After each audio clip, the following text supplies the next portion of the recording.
হ্যাঁ প্রিন্স ভাই শেয়ার দিয়ে দেন, আমি এখন শুরু করতেছি, আর সাইম ভাই শেয়ার করবেন। জি থ্যাংক ইউ।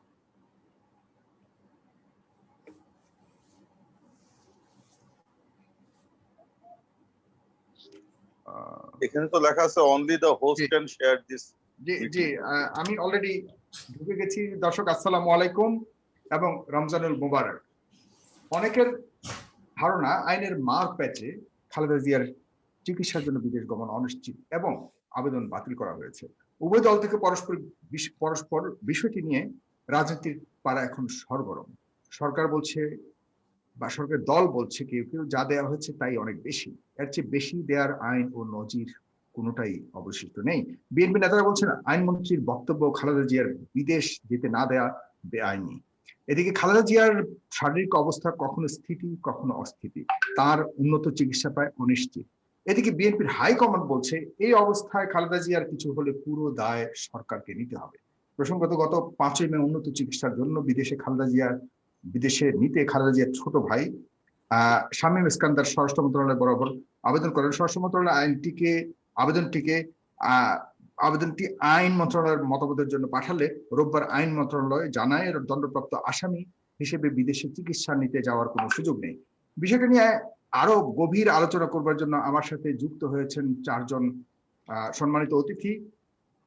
বিষয়টি আরো গভীরভাবে আলোচনা করবেন তারা ডেফিনেটলি। আমি তাদের পরিচয় করেছি। আমার সাথে রয়েছেন ডাক্তার প্রফেসর হাবিব মিল্লাত মুন্না, মাননীয় সংসদ সদস্য বাংলাদেশ আওয়ামী লীগ, এবং রয়েছেন খুরশিদ আলম খান, বিশিষ্ট আইনজীবী, বাংলাদেশ সুপ্রিম কোর্ট, রয়েছেন ব্যারিস্টার আবু সায়েম, উপদেষ্টা জনাব তারেক রহমান, বিএনপির chairperson, acting chairperson Tarek Rahman. এরপরে রয়েছেন সৈয়দ এমরান সালে প্রিন্স, সাংগঠনিক সম্পাদক বাংলাদেশ জাতীয়তাবাদী দল বিএনপি।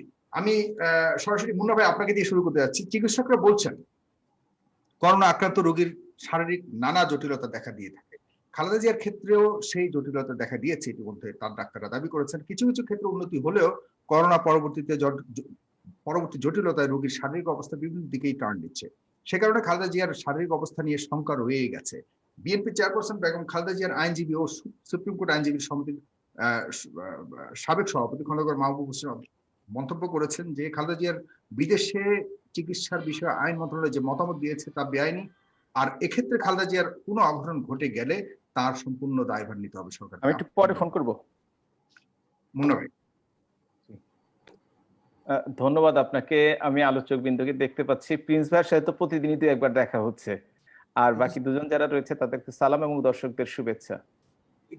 আমি আসলে আইন নিয়ে কোনো কথা বলতে পারবো না, এ কারণে যে দুইজন একদম বিশেষজ্ঞ আইনজীবী রয়েছেন যারা এই ব্যাপারে কথা বলবেন। আমাকে দুটো ব্যাপারে কথা বলতে দিতে পারেন, সেটি হচ্ছে একটি হচ্ছে যে একজন চিকিৎসক হিসেবে এবং একজন জনপ্রতিনিধি হিসেবে। এটা আপনি বলতে পারেন, তাতে কোনো অসুবিধা নেই। চিকিৎসক হিসেবে বলতে পারি, আপনি যে কথাটি বলেছেন যে করোনার সময় যে করোনা আক্রান্ত হলে মানুষের কিছু শারীরিক সমস্যা হয় এবং করোনা পরবর্তীকালে মানুষের অনেকেরই অধিকাংশেরই সেই সমস্যাগুলো বিভিন্ন কারণে বিভিন্নভাবে রোগকে আরো শক্তি মানে কি বলবো আক্রান্ত করে বিভিন্ন রোগে। যেমন যাদের বয়স বেশি, আমি খালেদা জিয়া নিয়ে কথা বলছি না, আগে আমি জাস্ট জেনারেলাইজ কথা বলছি, যাদের বয়স বেশি বা যাদের ইমিউনিটি কম, যারা কম এক্সারসাইজ করেন বা যারা কম কম ঘরে থাকেন, তারা কিন্তু আসলেই এই করোনাতে আরো বেশি করে করোনাতে আক্রান্ত হওয়ার সম্ভাবনা সংখ্যাও তাদের বেশি এবং করোনায় আক্রান্ত হলে তারা সাফারও করেন বেশি। এখন এটা আমরা দেখতে পাচ্ছি, কিন্তু আজকাল যে করোনার ধরন আসছে যে ইয়াং ছেলেরাও করোনায় আক্রান্ত হচ্ছে এবং করোনায় যেটি সবচেয়ে বড় সমস্যা করছে সেটি হচ্ছে যদি লাংস ইনভলভমেন্ট হয়ে যায়, ফুসফুস ইনভলভমেন্ট হয়ে যায়, তাহলে তার ক্ষতিটা অনেক বেশি এবং যার যত বেশি ইনভলভমেন্ট হবে করোনার সময় এবং করোনার নেগেটিভ হলেও পরবর্তীতে তিনি আরো বেশি সাফার করবেন। এখন আপনি বেগম খালেদা জিয়ার ব্যাপারে যদি বলে থাকেন, আজকে একটু আগেই মির্জা ফখরুল ইসলাম আলমগীর সাংবাদিক সম্মেলন করছিলেন, সেটি আমি টিভিতে নিউজে দেখলাম। তিনি বললেন যে যদিও করোনা থেকে তিনি নেগেটিভ হয়েছেন এবং তার শারীরিক উন্নতি হয়েছে, কিন্তু করোনার যে পোস্ট করোনা কমপ্লিকেশন যেগুলো সেগুলোর তিনি আক্রান্ত হতে পারেন এবং বয়সের কথা বিবেচনা করে উনি বিদেশে যাওয়ার কথাটি বললেন। তা আমার এখানে কথাটি হচ্ছে যে একজন মানুষ, যে কোনো মানুষ যদি স্বাধীনভাবে থাকেন, তার যে কোনো জায়গায় যাওয়ার অধিকার আছে। বাংলাদেশের চিকিৎসার জন্য যাদের টাকা পয়সা আছে তারা সাধারণত টিকিটের জন্য এবং সামাজিক স্ট্যাটাসের জন্য তারা দেশের বাইরে যান। কোভিডকালীন সময় সেটিও রেস্ট্রিক্টেড হয়ে গেছে এবং সেই সময়টিতে বিগত সরকার এবং আমাদের সরকার মিলিয়ে স্বাস্থ্য ব্যবস্থা যে খানটিতে থাকা উচিত ছিল, যতটুকু নজর দেওয়া উচিত ছিল, আমরা আসলে ততটুকু নজর দিতে পেরেছি কিনা আমি শিওর না। এবং শিওর না থাকার কারণটি হচ্ছে, যখনই দেখি রাষ্ট্রের কোনো গুরুত্বপূর্ণ কোনো অসুবিধা হয়, চিকিৎসার নামে তারা দেশের বাইরে চলে যান। এটা হয়তো রাষ্ট্রের শুধু গুরুত্বপূর্ণ ব্যক্তি নয়, যারা টাকা পয়সাওয়ালা ধনী লোক তারা সবাই চলে যান, কিন্তু দেশে যে স্বাস্থ্য ব্যবস্থাকে সেই পর্যায়ে নিয়ে আসতে হবে সেটির দিকে কিন্তু কেউ খেয়াল রাখেন না। আপনি যদি ধরে থাকেন আজকে বেগম খালেদা জিয়া, তাকে কথা হচ্ছে বারবার তাকে দেশের বাইরে নিয়ে যেতে পারে, মানবিক কারণে হোক, আমি আইনের দিকটি যাব না। তিনি তো বেশ কয়েকবার প্রধানমন্ত্রী ছিলেন। সেই সময় যদি দেশের স্বাস্থ্য ব্যবস্থার যদি সেই পর্যায়ে চলে যেতে পারতো, ইন্ডিয়ার প্রাইম মিনিস্টার কিন্তু all India institute of medical সায়েন্সে তার হার্ট সার্জারি করান। কোনো কিছু হলে কিন্তু অল ইন্ডিয়া মেডিকেল সায়েন্স বা বিভিন্ন ইনস্টিটিউটে চলে যান। কিন্তু আমাদের দেশে এই কালচারটি নেই, এবং কালচারটি না থাকার কারণেই এবং মানুষের আস্থা না থাকার কারণেই, এবং আস্থা সৃষ্টি করার দায়িত্ব হচ্ছে পলিটিশিয়ান এবং পলিটিক্যাল কমিটমেন্ট থাকা দরকার এর জন্য হাই লেভেল থেকে, সেইটা না থাকার কারণে আমাদের মুন্না ভাই, আপনি মানে এক যুগ আগে বেগম খালেদা জিয়ার সরকারে ছিলেন, তিনি করতে পারেন নাই সেটাকে দোষারোপ করছেন, কিন্তু বর্তমানে আমি আমাদের কথা বলেছি, আমাদের কথা বলেছি। আপনারা আছেন, আর আমাদের মাননীয় প্রধানমন্ত্রী নিজেই তো যাচ্ছেন দেশের বাইরে আমি তো সেটা বললাম আপনাকে, এই কথাই আমি এইমাত্র বললাম আপনাকে, কিন্তু এটা বলেছি আমি যে এইটা আমাদের স্বাস্থ্য ব্যবস্থার প্রতি অনাস্থার প্রমাণ, যে আমরা আমাদের দেশে চিকিৎসা নিতে আসলে আমরা পারছি না। কিন্তু এটি শুধুমাত্র যে এই বিগত 10 বছর, তার আগের 10 বছর, এটা কিন্তু 50 বছর ধরে স্বাধীন হয়েছে, 50 বছর ধরে ধীরে ধীরে জমে গেছে। কিন্তু তবু আপনাকে বলতে হবে কোন সময়টিতে বেশি কাজ হয়েছে, এটা তো বলতে হবে, যেটা সত্য সেটাই বলতে হবে। এই সরকারের সময় 14,000 হসপিটাল বেড যোগ হয়েছে। এই সরকারের সময় 9টি স্পেশালাইজড ইউনিট ঢাকা এবং ঢাকার বাইরে হয়েছে। এই সরকারের সময় জেলা পর্যায়ের 100 বেডের হাসপাতালগুলো 250 বেড হয়েছে। এই সরকারের সময় অধিকাংশ উপজেলা হাসপাতাল 31 থেকে 50 শয্যায় উন্নীত হয়েছে। এই সরকারের সময় প্রায় 12-13 হাজার ডাক্তার নিয়োগ দেওয়া হয়েছে, 15 হাজারের মতো নার্স নিয়োগ দেওয়া হয়েছে। অপ্রতুল, আমি আবারও বলি অপ্রতুল, কিন্তু করা হয়েছে। এবং বিগত বাজেট যেটি দেখেছেন, টাকার অঙ্কে, পার্সেন্টেজে, জিডিপির গ্রোথে 3টা থেকে বেশি। তারপর বলবো আমি অপ্রতুল, যতটুকু হওয়া দরকার ততটুকু হয়নি। কিন্তু করোনা কালে এসে আমাদের চোখটি খুলে দিয়েছে। এখন সবাই আমরা স্বাস্থ্য নিয়ে, হসপিটাল নিয়ে কথা বলি, আগে কিন্তু এই কথাগুলো বলতাম না। সুতরাং আমি মনে করি আসন্ন যে বাজেটটি আসছে, এইটা যদি সত্যিকার অর্থে ওই 3-4-5 হাজার কোটি টাকা বাড়িয়ে কোনো লাভ হবে না, আরো টাকা বাড়াতে হবে, আরো টাকাটা সুনির্দিষ্টভাবে, সুষ্ঠুভাবে এটা ব্যবহার করতে হবে। স্বাস্থ্য ব্যবস্থা নিয়ে অবশ্যই আমরা উদ্বিগ্ন, এবং সে বিষয়ে আমরা আবার না, স্বাস্থ্য ব্যবস্থাতে এটা সরাসরি সম্পৃক্ত। একজন মানুষ অসুস্থ হবেন আর পরদিন বিদেশ চলে যাবেন, এটা তো আসলে, আমি খালেদা জিয়ার কথা বলছি না, যে কোনো কারোর কথা বলছি। হ্যাঁ, যে এটা কেন হবে? আমরা কি সেই অবস্থায় আছি? আমাদের এখন পার ক্যাপিটা ইনকাম 2200 টাকার উপরে, যেটা 440 দিয়ে জননেত্রী শেখ হাসিনা শুরু করেছিলেন।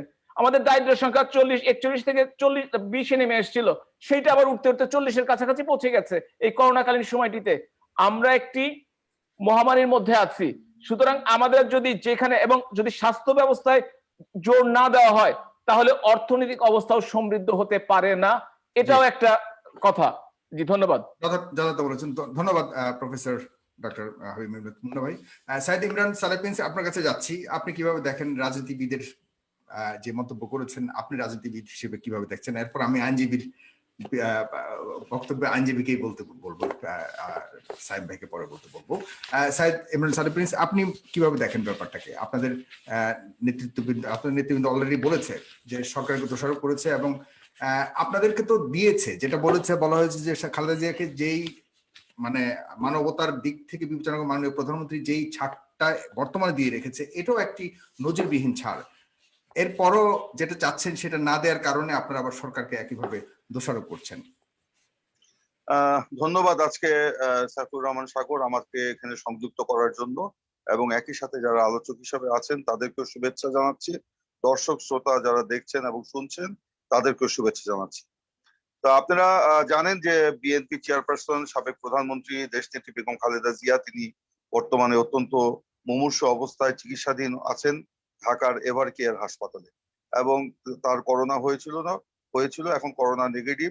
পোস্ট করোনা কিছু কমপ্লিকেশন তার আছে, এবং এর আগেও তার বেশ কিছু রোগ তার ছিল, সেই রোগগুলো আজকে জটিল আকার ধারণ করেছে, এবং সেই রোগের যে পরীক্ষা নিরীক্ষা, সেই পরীক্ষা নিরীক্ষার জন্যই কিন্তু আসলে তাকে এভার কেয়ার হাসপাতালে ভর্তি করা হয়েছিল।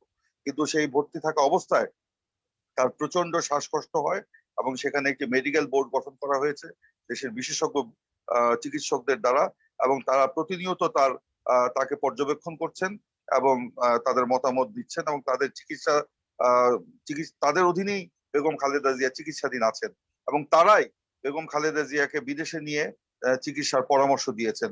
এবং তাদের পরামর্শের আলোকেই বেগম খালেদা জিয়ার ছোট ভাই জনাব শামীম ইস্কান্দার সাহেব সরকারের কাছে আবেদন করেছিলেন যে বর্তমানে বেগম খালেদা জিয়া যে 401 ধারায় মুক্ত আছেন, তার সাজা স্থগিত করে যে মুক্তি দেওয়া হয়েছে, সেখানে দুটি শর্ত দেওয়া হয়েছে যে তিনি ঢাকায় বিভিন্ন হাসপাতালে আপনার চিকিৎসা নিতে পারবেন এবং দেশের বাইরে যেতে পারবেন না। সেই দুইটি আপনার যে শর্ত, সেই শর্ত বিলোপের জন্য বা স্থগিত করার জন্য আবেদন করা হয়েছে এবং তাকে বিদেশে নিয়ে যাওয়ার একটা উদ্যোগ নেওয়া হয়েছে। আমরা প্রথমেই দেখলাম যে সরকারের পক্ষ থেকে প্রথমে একটা পজিটিভ আকারে বক্তব্যগুলো আসতে থাকলো। হোম মিনিস্টার এবং ল মিনিস্টার খুবই পজিটিভ বক্তব্য দিয়েছিলেন, এবং ল মিনিস্টার তো নিজেই বলেছেন যে যেই প্রশাসনিক অর্ডারে তাকে মুক্ত করা হয়েছে, তার সাজা স্থগিত করে, সেই প্রশাসনিক অর্ডারেই একই আলোকে আপনার তার যে শর্ত, সেই শর্তগুলোকে স্থগিত করে তাকে দেওয়া যেতে পারে। এটা পজিটিভলি আমরা দেখব। এতে কিন্তু আমরা আশান্বিত হয়েছিলাম, জাতি আশান্বিত হয়েছিল। কিন্তু কি কারণে হঠাৎ করে সরকার এখান থেকে ইউটার্ন নিল, সেটা আমাদের বোধগম্য নয়। এবং এটাতে আমার কাছে মনে হয়েছে যে এটা যতটা না সরকারের আইনগত দিক থেকে তারা বিবেচনা করছেন, তারা রাজনৈতিক দিক থেকে বিবেচনা করছেন এই বিষয়টা নিয়ে। এবং বেগম খালেদা জিয়ারকে এই বিদেশে যেতে না দেওয়া, একটা অপশন দিয়েছে মাননীয় আপনার আইনমন্ত্রী বলেছে যে যদি প্রেসিডেন্টের কাছে ক্ষমা চান এবং দোষ স্বীকার করে যদি ক্ষমা চান, তাহলে হয়তো এই সুযোগটা পেতে পারেন। সেই ব্যাপারে আপনাদের মন্তব্য শুনেন। এইটা তো অপশন যেটা দিয়েছেন, ওনারা কি এইটাই প্রথম থেকেই চাচ্ছিলেন যে বেগম খালেদা জিয়া ক্ষমা চান এবং তিনি দোষ স্বীকার করে নেন? তো উনি তো দোষ করেন নাই, উনি কেন স্বীকার করবেন? সরকারের তো একটা জুলুম, এবং সরকার একটা মিথ্যা মামলায় ফরমায়েশি রায়ের মাধ্যমে বেগম খালেদা জিয়ার মতো নেত্রীকে প্রমাণিত হয়েছে এবং আদালতও প্রমাণিত হয়েছে যে খালেদা জিয়া এই আদালত, শুনেন, যে আদালতে এটা প্রমাণিত হয়েছে, সেই আদালত তো সরকার দ্বারা বায়াসড আদালত, এবং সেটা আমরা তো প্রত্যাখ্যান করেছি এই রায়কে। কারণ বেগম খালেদা জিয়ার আইনজীবীরা এবং তিনিও, বেগম খালেদা জিয়া নিজেও যে জবানবন্দি দিয়েছিলেন সেই আদালতে, তার কোনো বক্তব্যকেই সেই আদালত আপনার আমলে নেয় নেই। বেগম খালেদা জিয়ার আইনজীবীদের বক্তব্যকে আমলে নেয় নেই। তো সেটাকে আমরা তো এই রায়কে ফরমায়েশি রায় বলেছি, প্রত্যাখ্যান করেছি। আর সবচেয়ে বড় কথা হচ্ছে এই রায় তো এখনো মানে হয় নাই আপনার, সেটা উচ্চ আদালতে আপিল করা হয়েছে। সেই উচ্চ আদালতে এটা সমাধান না হওয়া পর্যন্ত এখানে তো দণ্ড মওকুফ চাওয়ার বা মাপ চাওয়ার বা ক্ষমা চাওয়ার তো প্রশ্নই উঠে না। আর বেগম খালেদা জিয়া কেন সেটা করবেন, বা আমরাই বা বেগম খালেদা জিয়াকে কেন করতে বলবো? উনি কোনো অপরাধ করেন নাই। ওনাকে রাজনীতি থেকে মাইনাস করার জন্য, নির্বাচন থেকে মাইনাস করার জন্য, ওনাকে হেয় প্রতিপন্ন করার জন্য, বিএনপি নামক দলটাকে ধ্বংস করার জন্য সরকার রাষ্ট্রযন্ত্রকে ব্যবহার করে বেগম খালেদা জিয়ার বিরুদ্ধে এই রায় প্রদান করেছে। আর বাংলাদেশে কিভাবে যে রায় হয়, এটা সদ্য সাবেক প্রধান বিচারপতি এস.কে. সিনহা সাহেব তার বইয়ে কিন্তু এটা উল্লেখ করেছেন, এবং তিনি উল্লেখ করেছেন কিভাবে চাপ দিয়ে আপনি যেটা বুঝালেন, মানে এতে সরকার তো চাইতো যেটা যে এই দেশ থেকে খালেদা জিয়া চলে যাক, আগেও চেয়েছে, তো এতে তো সরকারের লাভ হওয়ার কথা ছিল যদি চলে যেত, কিন্তু সরকার না যেতে দেওয়ার মাঝে আছে, সেটা আপনার কাছে প্রশ্ন রেখে যাচ্ছি। অ্যাডভোকেট খুরশিদ আলম খান, আপনি এই বিষয়ক আইনি সহায়তা দিচ্ছেন সরকারকে, এবং সরকার একটা না, সরকারকে না, একটু অ্যামেন্ডমেন্ট, সরকার একটা প্রতিষ্ঠানকে, একটা স্বায়ত্তশাসিত একটা প্রতিষ্ঠানকে। আমি আপনি এই ব্যাপারে যথেষ্ট কনসার্ন, কিন্তু আপনার কাছে আমার জিজ্ঞাসা হলো, খন্দকার মাহবুব হোসেন বলেছেন যে আইনে নির্বাহী কর্মকর্তাদের ব্যাপক ক্ষমতা দেওয়া হয়েছে, সেক্ষেত্রে সরকার একটা ঠুনকো আদেশ দিয়ে বলেছেন দণ্ডিতের বিদেশ যাওয়ার কোনো বিধান নেই। এই কথাটাও বা কোথায় আছে? সেখানে এরকম ভাবে কোনো উল্লেখ নেই। 401 ধারায় বিধান আছে কি নেই তাও বলা হয়নি। মানে এটা বলা হয়নি ওভাবে। সরকার শুধু এটুকুই পারে, একটা কন্ডিশন দিতে, যা জটিল অসুখের জন্য মেডিকেল টিম অপিনিয়ন মতামত দিয়েছে, বিদেশে চিকিৎসা দেওয়া দরকার, চিকিৎসার পরে ফেরত আসবে, এইরকম একটা শর্ত দিয়ে তাকে কিন্তু একটা ছাড় দিতে পারতো। সেক্ষেত্রে আপনারা 401-এর মধ্যে এই গণ্ডিতে করছেন।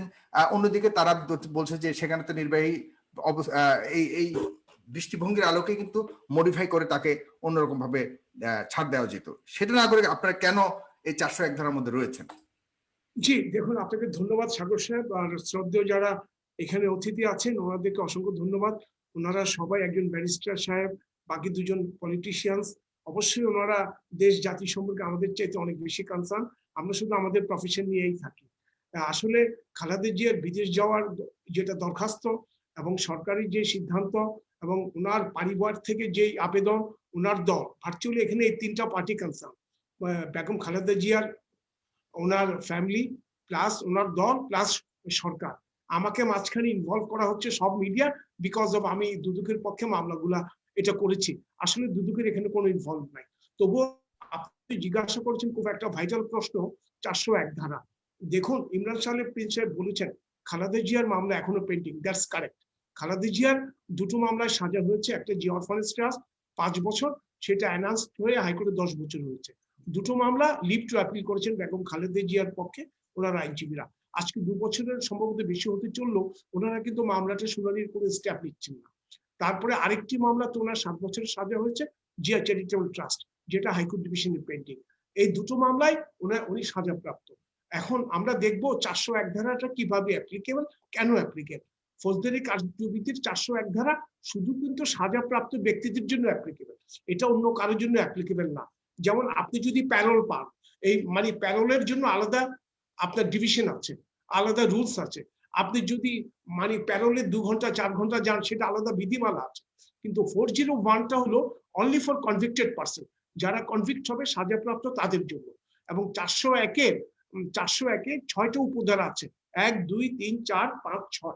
দেখুন, with due respect to government also, আমরা কিন্তু ব্যক্তিগতভাবে আমাকে যখন আইনের ব্যাখ্যাটা দেওয়ার জন্য বিভিন্ন মিডিয়া বলছিল, আমি তখন একটা কথাই বলেছি, সাবসেকশন 1টা গভর্নমেন্ট এক্সারসাইজ করেছে, কিন্তু ওখানে সাবসেকশন 2 আছে। সাবসেকশন 2-তে গভর্নমেন্ট যদি এই পাওয়ারটা এক্সারসাইজ করতে হয়, যেই কোর্টে সাজা হবে সেই কোর্টের প্রিজাইডিং জাজের একটা অ্যাকসেপ্টেন্স লাগবে। কাজে এই দিক থেকে গভর্নমেন্টের এই সিদ্ধান্তটা কতটা আইনি ত্রুটিপূর্ণ বা আইনি কিনা, সেটা বিচার বিবেচনার জন্য রাখে। আরেকটি জিনিস, ফান্ডামেন্টাল ইস্যু যেটা আমি বলেছিলাম, আমাদের সুপ্রিম কোর্টের আপিল বিভাগ, হাইকোর্ট বিভাগের অনেকগুলো রায় আছে, দুদকের মামলায় সরকারি ইন্টারফেয়ার করার কোনো ক্ষমতা নাই। অবভিয়াসলি যে 2টো মামলায় বেগম খালেদা জিয়ার সাজা হয়েছে, দ্যাট ইজ পেন্ডিং অ্যাপেলেট স্টেজে, সে 2টো মামলায় কিন্তু দুর্নীতি দমন কমিশনের মামলা। কাজেই সেখানেও একটু বিতর্কের আইনি একটা ডিবেট আছে যে দুদকের মামলায় সরকার ইন্টারফেয়ার করতে পারেন কিনা। এই ধরুন মাস 3 আগে আমাদের হাইকোর্ট ডিভিশনের 2টো বেঞ্চে 2টো রায় হয়েছে, একটা মৌলভীবাজারের কেস আর একটা অন্য ডিস্ট্রিক্টের কেস। সেখানে সরকারের প্রেয়ারে পাবলিক প্রসিকিউটর মামলাটা উইথড্র করেছিল। তারপরে সেখানে আরেকজন এই মামলাটার যিনি ইনফরমেন্ট, উনি হাইকোর্টে রিভিশন করলেন। হাইকোর্ট তখন সরকারকে বললেন যে আপনারা তো ওদের মামলা উইথড্র করতে পারেন না, আপনি সরকার কিভাবে মামলাটা উইথড্র করলো। সেখানে সরকারকে স্ট্রিকচার দিয়েছে, সরকারকে অবজারভেশন দিয়েছে, দুর্নীতি দমন কমিশন মামলা আপনি উইথড্র করতে পারবেন না। এই 2টো আইনি খুব ফান্ডামেন্টাল ইস্যু, এই খালেদা জিয়ার 401-এর কন্ডিশনাল রিলিজের মধ্যে ইনভলভ। কিন্তু আমি যেটা as an independent lawyer, not as a Dudok lawyer, আমি একজন সাধারণ আইনজীবী হিসাবে আমার বক্তব্যটা হলো, সরকার এখানে কিন্তু খালেদা জিয়াকে একটা গ্রেট অ্যাসপেক্টে কিন্তু দেখছে। খালেদা জিয়ার ব্যাপারটা খুব গুরুত্ব সহকারে ওনারা দেখেছে। সরকার কি সাবসেকশন 2টা জানে না? অবশ্যই জানে। সরকার কি এটাও জানে না দুদকের মামলা সরকার এইভাবে অর্ডার দিচ্ছে একটা লিগ্যাল ডিবেট উঠতে পারে? সেটাও সরকার জানে। এরপরে সরকার এটা কেন করলো? সরকার করলো on the ground of humanity. যেহেতু কোভিড সিচুয়েশনের কারণে মেবি একটা যদি কিছু হয়ে যায়, মেবি তাহলে তো একটা উনি প্রাক্তন প্রধানমন্ত্রী, একটা senior citizen, is it about 76 years, সবকিছু বিবেচনা করেই সরকার কিন্তু ওনাকে সেই বিবেচনাতে কি তাকে কি আরো যে ছাড় দেওয়ার কথা দাবি করছে বিএনপি থেকে এবং সংগ্রহ মহল থেকে তাকে দেশের বাইরে যাওয়া, সেখানে কি বিবেচনা করবার কোনো সুযোগ নাই? যে 401-এর মধ্যে কি কোনো অ্যামেন্ড করার মতো বা স্পেশালি আরো মোর কনসিডারেশন? না, আমার তো মনে হচ্ছে বেগম খালেদা জিয়ার ফ্যামিলি প্লাস বিএনপি, ওনারা 2টো পক্ষই কিন্তু প্রথম কন্ডিশনারে হ্যাপি ছিল। ওনাদের বক্তব্য, কাগজপত্র, মিডিয়াতে যা আমরা দেখেছি, এবং ওনারা ভীষণ হ্যাপি ছিল, এবং এটা 2বার এক্সটেনশন হয়েছে, এবং 2বার এক্সটেনশনও তারা হ্যাপি। থার্ড টাইমে যখন বেগম খালেদা জিয়ার পক্ষ থেকে একটা সাপ্লিমেন্টারি অ্যাপ্লিকেশন দেওয়া হলো, আমরা কিন্তু কোথাও অর্ডারটা এখনো আমি দেখিনি, দরখাস্ত দেখিনি। এটা টিভি রিপোর্টিং, মিনিস্টার্সদের বক্তব্য, খালেদা জিয়ার আইনজীবীদের বক্তব্য থেকেই কোট করে আমরা বলছি সেই সাপ্লিমেন্টারি দরখাস্তে ছিল ওনাকে বিদেশ যাওয়ার জন্য পারমিশন। এবং প্রিন্স সালেহ সাহেব এটা বলেছেন যে সরকার খুব পজিটিভ অ্যাপ্রোচ ছিল। এটা আমরা জানি না সরকার পজিটিভ না নেগেটিভ, সরকারের বিষয়টা আমাদের ঘাটাঘাটি করার সময় নাই। তবে এটা মানে এটা কি সরকারের ইচ্ছার মধ্যেই রয়েছে নাকি আইনের ভিতরেই তিনি সরকার কি? আচ্ছা, আমরা যে বারবার বলি সরকারটা কি? সরকার ওখানে একজন ব্যারিস্টার সাহেব আছে, সরকারের মধ্যে তো নির্বাহী একটা সুযোগ রয়েছে, নির্বাহী সুযোগে কিন্তু সরকার অনেক কিছু করেছে।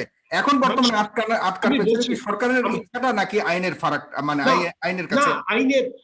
সরকার is the product of law. সরকার আইনের বাইরে কিচ্ছু করতে পারবে না, নেভার। সরকার হ্যাভ নো জুরিসডিকশন। তার আইন লঙ্ঘন করার কোনো এখতিয়ার সরকারের নেই। সেখানে 401-এ যে কন্ডিশনে রিলিজ দিয়েছে সেই কন্ডিশন তাহলে অ্যামেন্ডমেন্ট করতে হবে। This is one aspect. এটা বক্তব্য আমরা সরকারের কাছ থেকে পাচ্ছি। আর নাম্বার 2 হলো ওনাকে বিদেশ যাওয়ার যে এখন বিদেশ যেতে হলে একটা পার্সন যিনি বিদেশ যেতে চাচ্ছে ওনার লিগ্যাল স্ট্যাটাসটা দেখতে হবে। বেগম জিয়া 3 বারের প্রধানমন্ত্রী, উনি 76 ইয়ার্স সাইজ, একজন রেসপেক্টেবল লেডি, সিনিয়র সিটিজেন, এসব ব্যাপারে কিন্তু কোনো ডিসপিউট নেই, এগুলি সব admitted fact. But thing is that ওনার লিগ্যাল স্ট্যাটাসটা হলো উনি একজন কনভিক্টেড। এখন এই কনভিক্টেডকে ওখানে দেওয়া যাবে কিনা একটা রিভার্স প্রশ্ন আপনাদের কাছ থেকে আসে, সবার কাছ থেকে আসে, যে ওনাকে যে বিদেশ যেতে দেওয়া হবে না এমন তো কোনো আইনে লেখা নেই, তাহলে কেন ওনাকে দেওয়া হবে না? আপনি যদি 401 ধারাটা 1, 2, 3, 4, 5, 6টা উপধারা যদি প্যারালাল ওয়েতে যদি আপনি দেখেন, একটা সেকশন কিন্তু আইসোলেটেড আকারে কখনো হয় না। সাবসেকশন 1 পরেই 401 শেষ করে দিবেন, এটা কিন্তু হবে না। 1, 2, 3, 4, 5, 6 সবগুলো পড়তে হবে, তারপরে তার জিস্টটা আপনি নিয়ে আসতে হবে। এখানে তো সরকার একটা গ্রেট একটা ছাড় দিয়েছে, মানে ছাড় ইমরান সালে প্রিন্স বা আপনারা কিছু মাইন্ড করেন না, ছাড় বলতে আমি আপনাদেরকে ডিফেম করছি না। সরকার ওনাকে খুব হিউম্যানিটেরিয়ান অ্যাসপেক্টে বিষয়টি দেখে টুটা ওভারলুক করে এটা দিয়েছেন, আমি সেটা বলবো। নট অনলি দ্যাট, দুদকের মামলা সরকার পারি কিনা সেখানে প্রশ্ন, ওভারলুক করে যেহেতু করেছে সেখানে এই কনসিডারেশনে আরো কোনো কিছু করবার সুযোগ রয়েছে কিনা, এবং সেই সুযোগটা দিচ্ছে না শুধুমাত্র রাজনৈতিক কারণে। এখন এই প্রশ্নগুলি উঠে আসছে বিভিন্ন মহল থেকে। আপনার কাছে আসছি জনাব অ্যাডভোকেট খুরশিদ আলম খান, আপনাকে অনেক ধন্যবাদ। ব্যারিস্টার আবু সায়েম, আপনি বলবেন দয়া করে যে ব্যারিস্টার অ্যাডভোকেট খুরশিদ আলম খান যেটা বলেছে আইনের আলোকে, আইনের চোখে, আপনি কি মনে করেন একজন আইনবিদ হিসেবে? ধন্যবাদ জনাব সাইফুল সাগর। আমি সকল দর্শককে শুভেচ্ছা জানাচ্ছি এবং পাশাপাশি সম্মানিত অতিথি ত্রয়কেও আমার শুভেচ্ছা এবং আন্তরিক মোবারকবাদ। বেগম খালেদা জিয়ার মুক্তি, জামিন কিংবা তার বিদেশে চিকিৎসার সামগ্রিক যে ব্যবস্থাটা এবং এই নিয়ে যে আলোচনাগুলো সরকারের পক্ষ থেকে, সেই জায়গাটিতে আপনি প্রশ্নটা রেখেছেন যে এটি আইন না রাজনীতি। আসলে এটি আইনি কোনো প্রক্রিয়া নয়, আমি এটা দিয়ে শুরু করছি। কিন্তু আমি যদি আবার প্রচলিত অর্থে যেভাবে আমরা রাজনীতিকে সংজ্ঞায়িত করি সেটিকে ধরি, তাহলে আসলে এটা রাজনৈতিক সিদ্ধান্ত নয়, এটা আমি বলবো যে একটা অশুভ রাজনৈতিক প্রক্রিয়া এবং অশুভ একটি রাজনৈতিক চিন্তা ভাবনার ফসল। যখন আমরা আইন নিয়ে কথা বলি, বিশেষ করে এখন ফৌজদারি কার্যবিধির 401 ধারা নিয়ে অনেক আলোচনা হচ্ছে, আমি খুব মনোযোগ দিয়ে অ্যাডভোকেট খুরশিদ আলম খানের কথা শুনছিলাম। একটা জিনিস আমি লক্ষ্য করেছি যে উনি কিন্তু কৌশলে আইনমন্ত্রী যেটি বলেছেন সেটিকে কিন্তু উনি এড়িয়ে গেছেন। বিষয়টি এখানে কিন্তু কোয়েশ্চেন অফ ফ্যাক্ট হয়নি, এটা question of law. Begum Khaleda জিয়ার স্বাস্থ্যগত সমস্যাটা কোন লেভেলে আছে যে জন্য তার বিদেশে যাওয়া এবং চিকিৎসা নেবার প্রয়োজন, সেটা কিন্তু বিবেচ্য কিংবা আলোচ্য বিষয় হয়নি। হয়েছে যে আইনগতভাবে দণ্ডপ্রাপ্ত একজন ব্যক্তিকে বিদেশে চিকিৎসা নেবার জন্য পাঠানো যায় কিনা, এবং সেই জায়গাতে আইনমন্ত্রী যে মতামতটা দিয়েছেন সেটি থেকে কিন্তু আমার কাছে মনে হচ্ছে যে জনাব অ্যাডভোকেট খুরশিদ আলম সাহেব সরে থাকবার একটা চেষ্টা করেছেন। এবং আমি সাধুবাদ জানাই এজন্য 401 ধারাকে যেভাবে ব্যাখ্যা করা হচ্ছে সরকারের পক্ষ থেকে, খুরশিদ আলমও যেই প্রক্রিয়াতে এটিকে ব্যাখ্যা করবার জায়গাতে নিয়ে এসছেন সেই জায়গাটাতে আমার যথেষ্ট দ্বিমত আছে বিনয়ের সাথে, সেটি আমি ব্যাখ্যা করব। যেটি আমি বলেছিলাম যে বেগম খালেদা জিয়ার মুক্তি, জামিন কিংবা বিদেশে চিকিৎসা নেবার পুরো বিষয়টাতে কোথাও কিন্তু আইনের প্রয়োগ নেই। একটা বিষয় আপনারা খেয়াল করবেন, সেটি হচ্ছে যে যখনই আমরা আইনি প্রক্রিয়ার কথা বলি তখন অন্তত সেখানে 3টি পক্ষ যুক্ত হয়ে যায়। একটি হচ্ছে যারা অভিযোগটা করে, যাদের বিরুদ্ধে যাদের অভিযোগ করা হয় তারা দ্বিতীয়, এবং যাদের কাছে অভিযোগটা করা হয় অর্থাৎ সমাধান তারা যারা দেবেন, প্রচলিত অর্থে আমরা যাদেরকে আদালত বলি, সেই জায়গাটি হচ্ছে তৃতীয় পক্ষ। কিন্তু গত 14 বছর যাবত বাংলাদেশে আমরা আইনের শাসন, গণতন্ত্রের যে অনুপস্থিতিটা লক্ষ্য করছি, এবং পাশাপাশি আদালতের প্রতিষ্ঠান হিসেবে সক্ষমতা নষ্ট হয়ে যাবার কিংবা সরকারের লেজুর ভিত্তিক করবার যে উদাহরণগুলো আমরা দেখেছি, সেই জায়গাটাতে দেশের জনগণ কিন্তু এটা বিশ্বাস করে না, এটা মানে না যে এই আদালত নিরপেক্ষভাবে কোনো সিদ্ধান্ত দিতে পারে, এবং সেটি হয়নি। বেগম খালেদা জিয়ার মামলাগুলোর ক্ষেত্রে আমরা দেখেছি তিনি দোষ করেননি, কিন্তু তাকে দোষের সেই দায়ভারটা তার কাঁধে চাপিয়ে দেওয়া হয়েছে। তিনি টাকা আত্মসাৎ করেননি, টাকার জায়গায় টাকা আছে, বেড়েছে, এটাকে হয়তো আইনিভাবে ভিন্নভাবে ব্যাখ্যা করার চেষ্টা করবে অনেকেই, কিন্তু প্রশ্ন হচ্ছে একটা ফৌজদারি অপরাধের ক্ষেত্রে যেই জায়গাটাতে আপনার মনস্তাত্ত্বিক বিষয় থাকে, ম্যানস্ট্রিয়ার প্রশ্ন থাকে, সেই জায়গাটাতে বেগম খালেদা জিয়া এতিমের টাকা আত্মসাৎ করে খেয়েছেন কিংবা খেতে চেয়েছেন, এটা যখন কোনো আদালত তার বিরুদ্ধে রায় দেয়, তখন আমরা সেটাকে সুস্থ এবং নিরপেক্ষ রায় বলে মানতে পারি না, এবং জনগণও সেটা মানে না। এখন প্রশ্নটা হচ্ছে যে রাজনীতিটা কোথায় গেছে, কিভাবে সিদ্ধান্তটা হয়েছে। আমি বলেছি যে জনগণের পারসেপশন এক জিনিস আর আদালতের অবজারভেশন ভিন্ন জিনিস। আমি আপনারা সে তো ওই বিষয়ে এভিডেন্সিয়াল ওই প্রমাণ তো দিতে পারেননি, এবং আপনাদের প্রতি অনেক অভিযোগ রয়েছে যে আপনারা ওইরকম এভিডেন্স আপনারা সাবমিট করতে পারেননি। জনাব সাইফুর সাগর, আমি সে বিষয়টাতে আসবো, তবে আজকে আমাদের আলোচনার বিষয় যেহেতু সেই মামলাগুলো কিংবা সেগুলোর কোনো বিষয় না, সেজন্য সেই জায়গাটাতে আমি চেষ্টা করব যে যত সংক্ষিপ্ত থাকা যায়। মূল বিষয়টা হচ্ছে যে এখানে একটা অশুভ রাজনৈতিক প্রক্রিয়া কাজ করেছে এবং তার সাথে কাজ করেছে নোংরাম। এখন বাঙালকে যদি হাইকোর্ট দেখানো হয় বারবার বেগম খালেদা জিয়াকে শাস্তি দেবার ক্ষেত্রে কিংবা তাকে বিদেশ যেতে বাধা দেওয়ার ক্ষেত্রে, তাহলে তো হবে না। আইনটা কিভাবে প্রয়োগ হচ্ছে সেটা তো আমরা জানি। একটা উদাহরণ আপনাকে দেই, বেগম খালেদা জিয়ার এই চিকিৎসা সংক্রান্ত ঘটনা বলিতে আরো একটি বিষয় উঠে এসছে। আমরা দেখেছি সরকারের অনেক দায়িত্বশীল ব্যক্তি, আমি নাম ধরে বলে দিই, জনাব ওবায়দুল কাদের এবং পররাষ্ট্র মন্ত্রণালয়ের যিনি দায়িত্বে আছেন আপনার শাহরিয়ার আলম, এমনকি সরকার প্রধানের সন্তান সজীব ওয়াজেদ, তারা প্রত্যেকেই কিন্তু আপনার কোনো না কোনো ভাবে মত প্রকাশ করেছেন, কেউ সোশ্যাল মিডিয়াতে, কেউ অন্যভাবে, যে এখানে যে চিকিৎসাটা তিনি নিয়েছেন সেখানে নথিপত্রে বেগম খালেদা জিয়া যে জন্ম তারিখটা দিয়েছেন সেটি ভুল জন্ম তারিখ, অতএব তার জন্ম তারিখ আগে যেটি বলেছেন সেটি মিথ্যে, এ ধরনের কথাগুলো তিনি বলেছেন। এখন আমি যদি আপনাকে প্রশ্ন করি যে বেগম খালেদা জিয়ার চিকিৎসা সংক্রান্ত যে সমস্ত নথিপত্র, এগুলো তো গোপনীয় বিষয়, সেই গোপনীয় বিষয়টা বাইরে কিভাবে এলো? এবং সরকারের এই দায়িত্বশীল ব্যক্তিরা যখন সোশ্যাল মিডিয়াকে ইউজ করে এবং ডিজিটাল মাধ্যমকে ইউজ করে তারা যখন এই বক্তব্যগুলো রাখছেন, মানহানিকর বক্তব্যগুলো রাখছেন, তখন কি তাদের বিরুদ্ধে আইনটা প্রয়োগ করা হচ্ছে? তখন কি ডিজিটাল সিকিউরিটি অ্যাক্টের সেকশন 25 কিংবা 29 প্রয়োগ করা হচ্ছে? আজকে কি সজীব ওয়াজেদ জয়ের বিরুদ্ধে সেটা করা হবে? তাহলে আপনি করোনা টেস্টের যে রেজাল্টটা বেগম খালেদা জিয়ার, সেটা কেন বাইরে আসবে? সেটা নিয়ে ওবায়দুল কাদের কেন কথা বলবেন, শাহরিয়ার আলম কেন কথা বলবেন, সজীব ওয়াজেদ জয় কেন কথা বলবেন, আশরাফুল খোকন কেন কথা বলবেন? প্রত্যেকেই তো এই আইনের ধারাগুলো লঙ্ঘন করেছেন। তাহলে সেক্ষেত্রে কি তাদের বিরুদ্ধে আইনটা প্রয়োগ করা হচ্ছে? বাস্তবতাটা আমি একটা বিষয় বলি, সেটি হচ্ছে যে বেগম খালেদা জিয়াকে যেভাবে আসলে রাজনীতি থেকে সরিয়ে দেয়া এবং দৃশ্যপট, গোটা বাংলাদেশের যে দৃশ্যপট, রাজনীতি বলেন, সামগ্রিকভাবে বলেন, প্রত্যেকটা বিষয় থেকে তাকে দূরে রাখা, সেটার জন্য করা হয়েছে।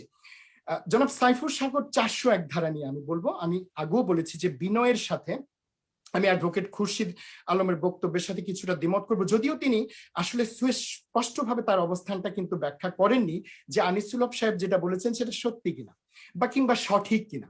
তো আমি বলছি আনিসুল হক সাহেব আইনের ভুল ব্যাখ্যা দিয়েছে।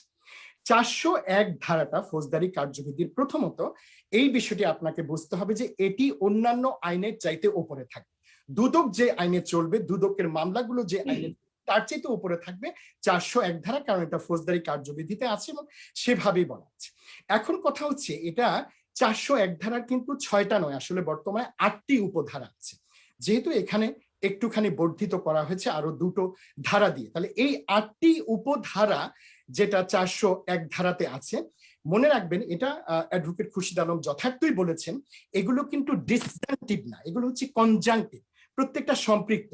তিনি বললেন সরকার প্রয়োগ করেছে এক উপধারা। মজার বিষয় হচ্ছে সরকার ভাবে এক উপধারা কিন্তু প্রয়োগ করার তার ক্ষমতাটা নেই, সেটা সে করতে পারে না কোনোভাবেই না, কারণ এটা কিন্তু আবারও বলছি কনজাংটিভ, ফ্রি স্ট্যান্ডিং না, কোনো উপধারাই ফ্রি স্ট্যান্ডিং না, প্রত্যেকটার সাথে সম্পৃক্ত। পুরোটাকে বিবেচনা করে কিন্তু আপনাকে একটা সিদ্ধান্তে নিতে হবে। এবং আমি এই বিষয়ে বলতে বিন্দুমাত্র দ্বিধা করছি না যে পুরো এই ধারাটা 401 ধারাটা সরকারকে ব্যাপক ক্ষমতা দিয়েছে, এটার সাথে জুডিশিয়ারির কোনো সম্পর্ক নেই, এটা সম্পূর্ণভাবে নির্বাহী বিভাগের জন্য।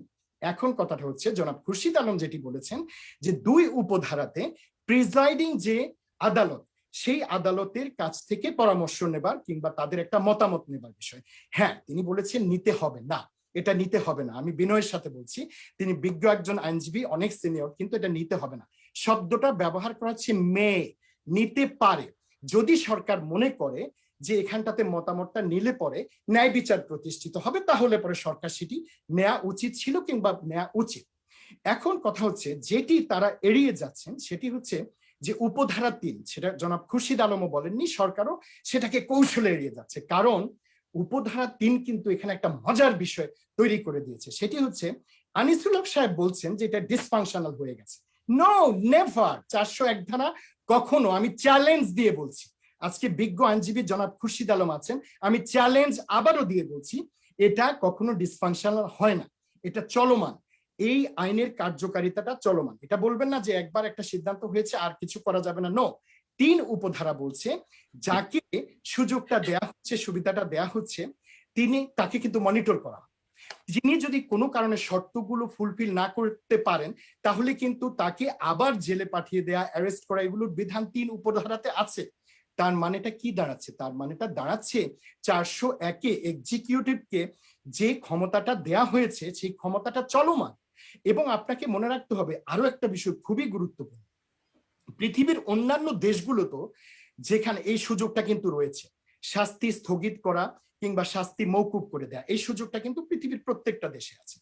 আমরা যারা যুক্তরাজ্যে বসবাস করি আমরা জানি শাস্তি কিন্তু এখানে যে মেয়াদের জন্য দেয়া হয় সে মেয়াদটা কখনোই থাকে, আপনাকে শেষ করতে হবে, পর্যায়ে বের হওয়া যায়। এই আলোচনাটা শেষ করা দরকার সাগর ভাই, কারণ এটাতে কিন্তু অনেক মানুষই অনেক, আমি আপনাকে আবারও দিতে হবে। জি, আপনি, জি, আমি না, এই জায়গাটা আমি শেষ পর্বটাকে শেষ করি। জি, অন্যদেরকে আরো বেশি সময় দিন, কিন্তু আমি এই পুরো বিষয়টা একসাথে শেষ করতে হবে। সেটি হচ্ছে যে আপনি যখন বাইরে যান, যখন আপনার এটা স্থগিত করা হয়, দেখুন আইনটাকে ভালো করে পড়ে। যারা বলছেন যে এখানে তো বলা নেই যে আপনার একজন শাস্তিপ্রাপ্ত, দণ্ডপ্রাপ্ত কোনো ব্যক্তিকে বিদেশে পাঠানো যাবে, এই কথাটা তো কোথাও বলা নেই, এটা হাস্যকর যুক্তি। মনে রাখবেন একটা আইনের পজিটিভ ইমপ্লিকেশন এবং নেগেটিভ ইমপ্লিকেশন দুটো বিষয় থাকে। যেখানটাতে নেগেটিভ ইমপ্লিকেশনটা সুনির্দিষ্টভাবে বলা থাকে সেটা আপনি করতে পারবেন, কিন্তু পজিটিভ ইমপ্লিকেশনের বিষয় যদি বলা না থাকে সেটা আপনি করতে পারবেন, এবং সেটাতে ব্যাখ্যা বিশ্লেষণের বিষয় থাকে। এখন আমি তো বলেছি যে আইনের বিষয়টাই এমন, যখন খুরশিদ আলম সাহেব দুদকের পক্ষে কথা বলবেন, তিনি অবশ্যই দুদকের পক্ষে ব্যাখ্যাটা তৈরি করবেন। আমি যখন বেগম খালেদা জিয়ার পক্ষে দাঁড়াবো, আমি তো সেভাবে ব্যাখ্যাটা দাঁড় করাবো। কিন্তু যারা ন্যায় বিচারটা প্রতিষ্ঠিত করবে আদালত, তাদের কাছে আমাদের প্রত্যাশা, কিন্তু গত 14 বছরে তো সেই প্রতিষ্ঠানটা ধ্বংস হয়ে গেছে। এখন আমি যে কথাটা বলছিলাম, শর্ত প্রয়োগের যে কথাটা আছে, যে সরকার অ্যাট এনি টাইম, দেখুন কথাটা বলা হচ্ছে যে অ্যাট এনি টাইম সরকার চাইলে সে শর্তটা আপনার প্রয়োগ করে শর্তটা আরোপ করে কিন্তু এই ব্যবস্থাটা গ্রহণ করতে পারে, শাস্তিটা স্থগিত করতে পারে কিংবা শাস্তিটা মওকুফ করতে পারে। একবার যদি শাস্তি স্থগিত হয় এবং যতদিনের জন্য শাস্তিটা স্থগিত হবে ততদিন পর্যন্ত কিন্তু ওই ব্যক্তিটা আমার আপনার মতো একজন ব্যক্তি, স্বাধীন একজন ব্যক্তি, স্বাধীন এক নাগরিক, এবং নাগরিকদের সকল সুবিধায় তিনি ভোগ করবেন। একেবারে শেষ করে দিই জনাব সাইফুর সাগর, এই ধারার সাথে যুক্ত আছে সংবিধানের অনুচ্ছেদ 36। আবারও বলি, সংবিধানের অনুচ্ছেদ 36 কিন্তু এটার সাথে যুক্ত। তাহলে একজন স্বাধীন নাগরিকের ফ্রি মুভমেন্টের সকল সুযোগই আছে, তারা দেশের বাইরে যেতে পারবে, দেশের বাইরে থেকে ভেতরে ঢুকতে পারবে। এখন কথা হচ্ছে সেখানে একটা রেস্ট্রিকশন আছে, জনাব খুরশিদ আলম সেটি খুব ভালো করেই জানেন, সেটা হচ্ছে যে আইন দ্বারা নিয়ন্ত্রণ আরোপ করা যাবে, কিন্তু যৌক্তিক নিয়ন্ত্রণ, ওখানে একটা শব্দ আছে রিজনেবল, যৌক্তিক নিয়ন্ত্রণ। সেখানে বলা হচ্ছে যে কনভিকশনের উপর বেসিস করেই তো এগুলি বিবেচনা করা হবে। আমি ডেফিনেটলি, আপনি যখন স্থগিত করে জনাব সাগর, এই বিষয়টা বোঝার জন্যই তো আইন নিয়ে এত কথা বলছি, তা না হলে তো আর কথা আমি আপনার কাছে আবারও আসবো। আমি না, আপনি এই কথাটা শেষ করতে দেন। হ্যাঁ, না আমি আর সময় অনেক আপনি লেগে যাচ্ছে। আপনি যখন নিয়ন্ত্রণ আরোপ করবেন, সেই নিয়ন্ত্রণটা যৌক্তিক হতে হবে। তাহলে একজন মানুষের চিকিৎসা প্রয়োজন এবং সেই চিকিৎসাটা যদি বিদেশে ছাড়া তিনি যদি প্রকৃত এবং যথাযথ চিকিৎসা না পান, তাহলে তাকে বিদেশে যেতে বাধা দেয়া এটা কিন্তু অযৌক্তিক নিয়ন্ত্রণ। সুতরাং আপনি অনুচ্ছেদ 36-কে তাহলে আপনি বোঝাতে যাচ্ছেন 401-এর মধ্যেই ওরকম ভাবে কনসিডার করার সমাধান আছে, রয়েছে। কোনো সন্দেহ নেই। এবং কিন্তু হ্যাঁ, আরেকটা জিনিস হলো আপনি বলেছেন যে আইনমন্ত্রীকে জনাব স্বাগত, দুদকের ক্ষেত্রে যে কথাটা বলা হয়েছে আদালতের যে না, এটার সাথে এই জায়গাটা সম্পর্ক নেই। এক্সিকিউটিভের যে পাওয়ারটা আছে 401 ধারার অধীনে, দুদকের মামলাগুলোর ক্ষেত্রে সরকার চাইলে ইন্টারফেয়ার করতে পারবে না। That is different aspect. চাইলে প্রত্যাহার করতে পারবে না, অনেক মামলা সরকার চাইলে প্রত্যাহার করতে পারে, দুদকেরটা প্রত্যাহার করতে পারবে না, সেখানে অন্য কোনো ধরনের হস্তক্ষেপ করতে পারবে না। কিন্তু শাস্তি হলে সেই শাস্তিটা মৌকুফ কিংবা স্থগিত করার একচ্ছত্র ক্ষমতাটা কিন্তু এক্সিকিউটিভের আছে। সুতরাং যদি সেটাকে এখন ভিন্নভাবে ব্যাখ্যা করার চেষ্টা করা হয়, তাহলে যেটা হবে, সেখানে আমরা মনে করি আমরা যে আশাটা করছিলাম এই ঘটনার মাধ্যমে প্রথম 2-1 দিনে যে একটা পরিবেশ তৈরি হচ্ছিল, যে গত 14টা বছর ধরে আপনি বোঝাতে যাচ্ছেন যে এটা সম্পূর্ণভাবে রাজনৈতিকভাবে এখান থেকে আমরা হচ্ছে যে আমরা রাজনীতিবিদ যিনি আছেন আমাদের সাথে মাননীয় সংসদ সদস্য প্রফেসর হাবিব মুন্না আপনার কাছে যাচ্ছি। এর আগে আমি আপনাকে বলতে যাচ্ছি যে এখানে অ্যাডভোকেট খুরশিদ আলম খান কিন্তু কোনোভাবেই দুদকের আইনজীবী হিসেবে আসেননি। আর দ্বিতীয়ত হলো উনি আইনমন্ত্রীকেও ডিফেন্ড করতে আসেননি আমার যতদূর মনে হয় আর কি। উনি ডেফিনেটলি ওনার মতামত, ব্যক্তিগত মতামত দিতে এসছেন। আইনমন্ত্রীর মতামতকে আপনি ব্যক্তিগতভাবে ডিনাই করতে পারেন বা আমরা করতে পারি, কিন্তু উনি আসলে স্বতন্ত্র মানে স্বতঃস্ফূর্ত ভাবে করার মতো কোনো সুযোগ নেই। উনি ওনার বক্তব্য দিবেন। আমি এবং আপনার এই যুক্তিগুলিকে খণ্ডন করবেন ডেফিনেটলি, আইনের প্রেক্ষিতে উনি খণ্ডন করবেন অ্যাডভোকেট খুরশিদ আলম খান আমাদের কাছে। প্রফেসর হাবিবুল্লাহ মুন্না ভাই আপনার কাছে আমি যাচ্ছি। জি, আপনি কি মনে করেন কিনা যে রাজনীতি হচ্ছে খালেদা জিয়ার ব্যাপারটা নিয়ে? নাম্বার 1। নাম্বার 2 হলো রাজনীতি কেন হচ্ছে না, এটা আমি কেন বলতে চাচ্ছি যে রাজনীতি হচ্ছে, কারণ গতকালকে যখন খালেদা জিয়ার এই মুক্তির দাবিতে, এবং মুক্তি না বিশেষ করে চিকিৎসার অধিকারের দাবিতে ঢাকা বিশ্ববিদ্যালয়ের ছাত্ররা ছাত্র দলের নেতৃত্বে যখন সেখানে একটা অবস্থান করতে চেয়েছে, সেখানে গিয়ে ছাত্রলীগের নেতারা গিয়ে তাদেরকে মেরে সেখান থেকে বের করে দেওয়া হয়েছে। তো এই অধিকারটুকু কি নাই যে আমাদের দেশে কোনো রাজনীতিবিদের জন্য কেউ চিকিৎসার দাবিতে অবস্থান করতে পারবে না? এই অবস্থা কি আমাদের দেশে নাই নাকি? নাম্বার 1। নাম্বার 3 হলো আপনার কাছ থেকে জানতে চাইবো যে যেই স্পেশাল কনসিডারেশনে 401-এর মধ্যে তাকে মাননীয় সাবেক প্রধানমন্ত্রীকে যে সুযোগ দেওয়া হয়েছে, সেই 401-এর মধ্যে আপনারা কি স্বইচ্ছায় এই সুযোগ দিতে চাচ্ছেন না? এবং সাবেক এরকম প্রধানমন্ত্রীর ক্ষেত্রে যেটা হচ্ছে, ভবিষ্যতেও আমরা ভয় কি পেতে পারি কিনা, ভবিষ্যতে এরকম একটা নজির স্থাপন করছেন যে এরকম অবস্থাতে গেলেও ভবিষ্যতে আমাদের বর্তমান প্রধানমন্ত্রীকেও ভবিষ্যতে কোনো প্রধানমন্ত্রী এইভাবে কোনো চিকিৎসা সেবা দিবে না, এবং বলা হয়েছে যে আগের কোনো নজির নাই এরকম দেয়ার। তো নজির আপনারা কেন স্থাপন করতে পারছেন না নতুন করে, যে হ্যাঁ আমরা নজির একটা নতুন করে স্থাপন করছি? নজির তো কেউ না কেউ স্থাপন করতে হবে, পূর্বে নজির নাই তাই বলে নজির স্থাপন করা যাবে না। মুন্না ভাই, আমি আসলে আজকে অনুষ্ঠানটিতে আসার কারণ হচ্ছে যে দুইজন আইনজীবীর বক্তব্য শুনতে চেয়েছিলাম। আমরা জানি যে বিভিন্ন কোর্টে আইনজীবীরা কথা বলেন, তার ক্লায়েন্টের পক্ষে যত ধরনের যুক্তি উঠানো সম্ভব তারা উঠান, কিন্তু আমি ডাক্তার এবং রাজনীতির সাথে সম্পর্কিত জনপ্রতিনিধি, আমি আসলে এই আইন বা যারা আইনজীবীরা যে কথাগুলো বলেন সেগুলো আসলে আমার পক্ষে তার বিপক্ষে বলা, তার পক্ষে বলা কোনোটাই সম্ভব নয়। তবে আমি আমার চিকিৎসা যখন করেন তখন কি স্পেশাল কনসিডারেশন করেন কিনা? আমি একটা নিজের ব্যাপার বলছি, আমি বাংলাদেশি ডাক্তারদের সম্বন্ধে বলতে পারি যে তারা বাংলাদেশিরা সারা পৃথিবীতেই যারা ডাক্তার হিসেবে একবার শপথ নিয়েছেন, তারা প্রত্যেকটি রোগীকেই সমানভাবে দেখেন, এবং বাংলাদেশে এটি হচ্ছে। আর আমি এটা মনে করি যে কথাগুলো যা শুনলাম আসলে মনে হচ্ছে যে একটা ডিবেট হচ্ছে, যে আমরা কোর্টে বসে আছি, বিচারক বসে আছে, কারো পক্ষে কেউ বলার চেষ্টা করছেন দুইজন আইনজীবী। আসলে ব্যাপারটা সেটি হওয়া উচিত নয়। এবং যেটি বলা হয়েছে যে আমি অবাক হয়েছি, আমি যদি ভুল না বুঝে থাকি, 401 ধারার এক উপধারা অনুযায়ী তাকে যে সুবিধাটা দিয়েছে তার অর্থ হচ্ছে উনি ফিরোজা ভবন থেকে বেরিয়ে সর্বত্র যেতে পারবেন, ঘুরে ফিরে আসতে পারবেন সাধারণ জনগণ হিসেবে। আমার প্রশ্নটি হচ্ছে যে 2 বার তো এক্সটেনশন করা হয়েছে, আপনি প্রশ্ন আমাকে উত্তর দিবেন একটু দয়া করে। তাহলে এই প্রশ্নটি এতদিন হয় না কেন যে উনি ঘর থেকে বেরোতে পারছেন না, ওনাকে ঘর থেকে বেরোতে দেওয়া হচ্ছে না কেন? এই প্রশ্নটা আপনার উঠানো উচিত ছিল আরো আগে, আজকে নয়, আরো আগে উঠানো উচিত ছিল, যেটা আপনি উঠান নিজেরই বলছেন যে স্বাধীন ব্যক্তি হিসেবে সারা দেশে ঘুরে বেড়াতে পারে। দ্বিতীয়টি, সেটি হচ্ছে যে আপনারা আইনের ব্যাখ্যা দেন কোনটি সঠিক কোনটি ব্যাঠিক, সেটা আমার পক্ষে বলা সম্ভব নয়। তবে এ কথা সত্য যে তাকে কিন্তু আমি যদি আইনের মারপ্যাচে যেতে চাই না, আমি পারবো না সেটার ব্যাপারে, কিন্তু আইনের ব্যাখ্যা দিতে গিয়ে যদি জনগণকে সম্পৃক্ত করতে চান, নোংরামির কথা বলতে চান, বিচার বিভাগের 14 বছর হলো বিচার বিভাগ বলে কিছু নেই, এইসব কথা বলেন, তখন সেটা রাজনীতির দিকে চলে যায়। তখন জনগণ যেন একটু মুখ ফিরিয়ে নেওয়ার চেষ্টা করে। শুনতে চেয়েছিলাম একজন আইনজীবীর কথা, শুনছি তো একজন রাজনীতিবিদের কথা। সুতরাং আমরা চাই যে শুধুমাত্র আমি যদি এখন বলি সামরিক শাসনের সময় কি, বা জিয়াউর রহমান যখন ক্ষমতায় ছিলেন তখন কি দেশে আইন আদালত কিছু ছিল? সামরিক শাসন ছিল, সংবিধান ছিল না। আমি আজকে এই কথাটা বলতে চাই নাই, আজকে কথাটি বলতে চেয়েছি, শুনতে চেয়েছিলাম যে আপনি সুন্দর করে কথাগুলো বলবেন। আপনি বলেন গোপনীয় বিষয় প্রকাশ হয় কিভাবে? আমি নিজে মির্জা ফখরুল ইসলাম আলমকে আজকে বলতে শুনেছি খালেদা জিয়ার পায়ে ব্যথা, খালেদা জিয়ার কিডনিতে প্রবলেম, খালেদা জিয়ার হার্টে প্রবলেম, খালেদা জিয়া কিছু ইমপ্রুভ করছে। এইটা কি গোপনীয়তার মধ্যে পড়ে কিনা? আপনার পার্টির মহাসচিব এই কথাগুলো বলছে, আপনি না হলে একটু খবর দেখে নেন, আজকের খবর এখনো আছে। সুতরাং এইটা যদি গোপনীয়তার মধ্যে না পড়ে, আর একটি কথা তো সত্য, যেটা জন্মদিন নিয়ে কথা হয়েছে, মানে ওনার পায়ে ব্যথা এটা ওনার দলের নেতারা জানবে, এটা গোপন থাকবার কোনো সুযোগ রয়েছে কিনা? কি না, বর্তমানে যে কিডনির যেতে প্রবলেম হয়েছে, লাংসে যে পানি হয়েছে এবং এটা যে তা বের করে নেওয়া হয়েছে, এটা আমরা জানলাম কিভাবে? পত্র পত্রিকার মাধ্যমে, বিএনপির বিবৃতির মাধ্যমে, তাদের ডাক্তারদের বিবৃতির মাধ্যমে। আমি ডাক্তার হিসেবে মনে করি পেশেন্টের কনফিডেন্সিয়ালিটি কখনোই বাইরে আসা উচিত না, সে যেই করে থাকুক না কেন। সে যে ধারার কথা বলার জন্য ওবায়দুল কাদের ভাই বা আরো কাউকে অভিযুক্ত করলেন, সেজন্য তো আপনাদের দলের নেতারাও দায়ী, আপনাদের দলের ডাক্তাররাও দায়ী যারা তার দেখাশোনা করছেন। এটা তো অবশ্যই দায়ী, তাদের বিরুদ্ধে তো এই ধারাটি করা উচিত। আমি সেদিকেও যাচ্ছি না।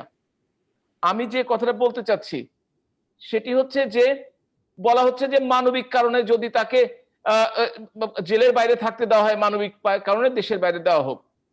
বাংলাদেশ কিন্তু সামরিক শাসনের অধীনে নয় যে চাইলেই সরকার একটি কাজ করে ফেলতে পারে, কোনো কিছু জিজ্ঞেস করবে না কেউ। এটা কিন্তু সম্ভব নয়। এটা সামরিক সরকারদের পক্ষে সম্ভব ছিল, তারা দিনকে রাত, রাতকে দিন করত। আর যদি আইন শৃঙ্খলার অবস্থিতির কথা বলেন, শুধু কোর্টে নয়, পার্লামেন্টেও ইনডেমনিটি আইন থেকে শুরু করে সবই করা হয়েছিল, কিন্তু ওই সময়টিতে যখন আপনারা ক্ষমতায় ছিলেন। আপনারা যখন ক্ষমতায় ছিলেন তখন কিন্তু ওই খুনিদেরকে বিভিন্ন জায়গায় পাঠিয়ে দেওয়া হয়েছিল। হ্যাঁ, আপনারা বলতে পারেন তারা খুন করেছে, আত্মস্বীকৃত খুনি, তারা অপরাধী, তারা তো দেশের বাইরে চলে গেছে, বেগম খালেদা জিয়া কেন যেতে পারবে না? এই কথাগুলি একটিও বলার আজকে আমার ইচ্ছা ছিল না। কিন্তু যখন আপনারা বলছেন যে 14 বছরের সমস্ত কিছু সর্বনাশ হয়ে গেছে, কোন সময়টিতে আইন আদালত পক্ষে ছিল? সামরিক শাসক বাংলাদেশে আসতে পারে কিনা সংবিধান লঙ্ঘন করে, সেইটি আপনারা বলতে হবে আজকে। আপনাকে আমি প্রশ্ন রেখে যাচ্ছি, এর আগে একটি করেছি, আরেকটি করলাম, যে বাংলাদেশের মতো দেশে সামরিক সরকার আসতে পারে কিনা এবং সামরিক সরকার আসা বৈধ কিনা, এটা আপনাকে বলতে হবে। আপনাকে বলতে হবে আপনার পার্টির মহাসচিব যে টিভিতে বলে বেড়াচ্ছে কিডনির প্রবলেম, লাংসে পানি হয়েছে, এইটা বলা উচিত কিনা, তিনি ওই ধারায় পড়েন কিনা আপনাকে বলতে হবে। আপনাকে আইনের ব্যাখ্যা, আমি আইনের ব্যাখ্যার মধ্যে যাবো না, যেটি সম্বন্ধে আমি জানি না। আমি জানি যে একজন মানুষের যদি বয়স বেশি হয়, তার যদি কোমরবিডিটিস থাকে, তার যদি করোনা হয়, তিনি অবশ্যই রিস্কে আছেন। তবে সেই রিস্কে আছে শুধু একজন 76 বছর বয়স্ক বেগম খালেদা জিয়া নয়, তার বয়সী, তবে উনি স্পেশাল, কোনো সন্দেহ নেই, তিনি সম্মানিত, তাতে আমার কোনো আপত্তি নেই। কিন্তু তাইলে জনগণের চিকিৎসার কি হবে সে ব্যাপারেও তো আইনজীবীদের একটা কথা বলা দরকার। ডাক্তার হিসেবে না, আইনজীবী হিসেবে।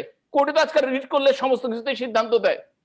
তাহলে কোর্টও বলতে পারে যাদের বয়স এত বেশি তাদেরকে প্রত্যেককে এই ধরনের চিকিৎসা দিতে হবে, বিদেশে নিয়ে পাঠাতে হবে। একদম সুস্থ মানুষরাও কিন্তু বাংলাদেশের বাইরে গিয়ে ট্রিটমেন্ট করছে এবং বর্তমানে সরকার থেকে সবচেয়ে বেশি যাচ্ছে, ওই কথা বলে আসলে শেষ না, করা এটা আপনি একদম ঠিক কথা বলেননি। মানুষ অসুস্থ মানুষ দেশের বাইরে বা চেক আপের জন্য যাচ্ছে, আমি কিন্তু আগেই বলেছি কথাটা, কিন্তু এখন সবচেয়ে বেশি যাচ্ছে এই কথাটি একদম ভুল। না, আমি বলছি আমাদের এখন সবচেয়ে বেশি যাচ্ছে, এখন করোনার সময় তো যাচ্ছে কম, করোনার দোষ দিন।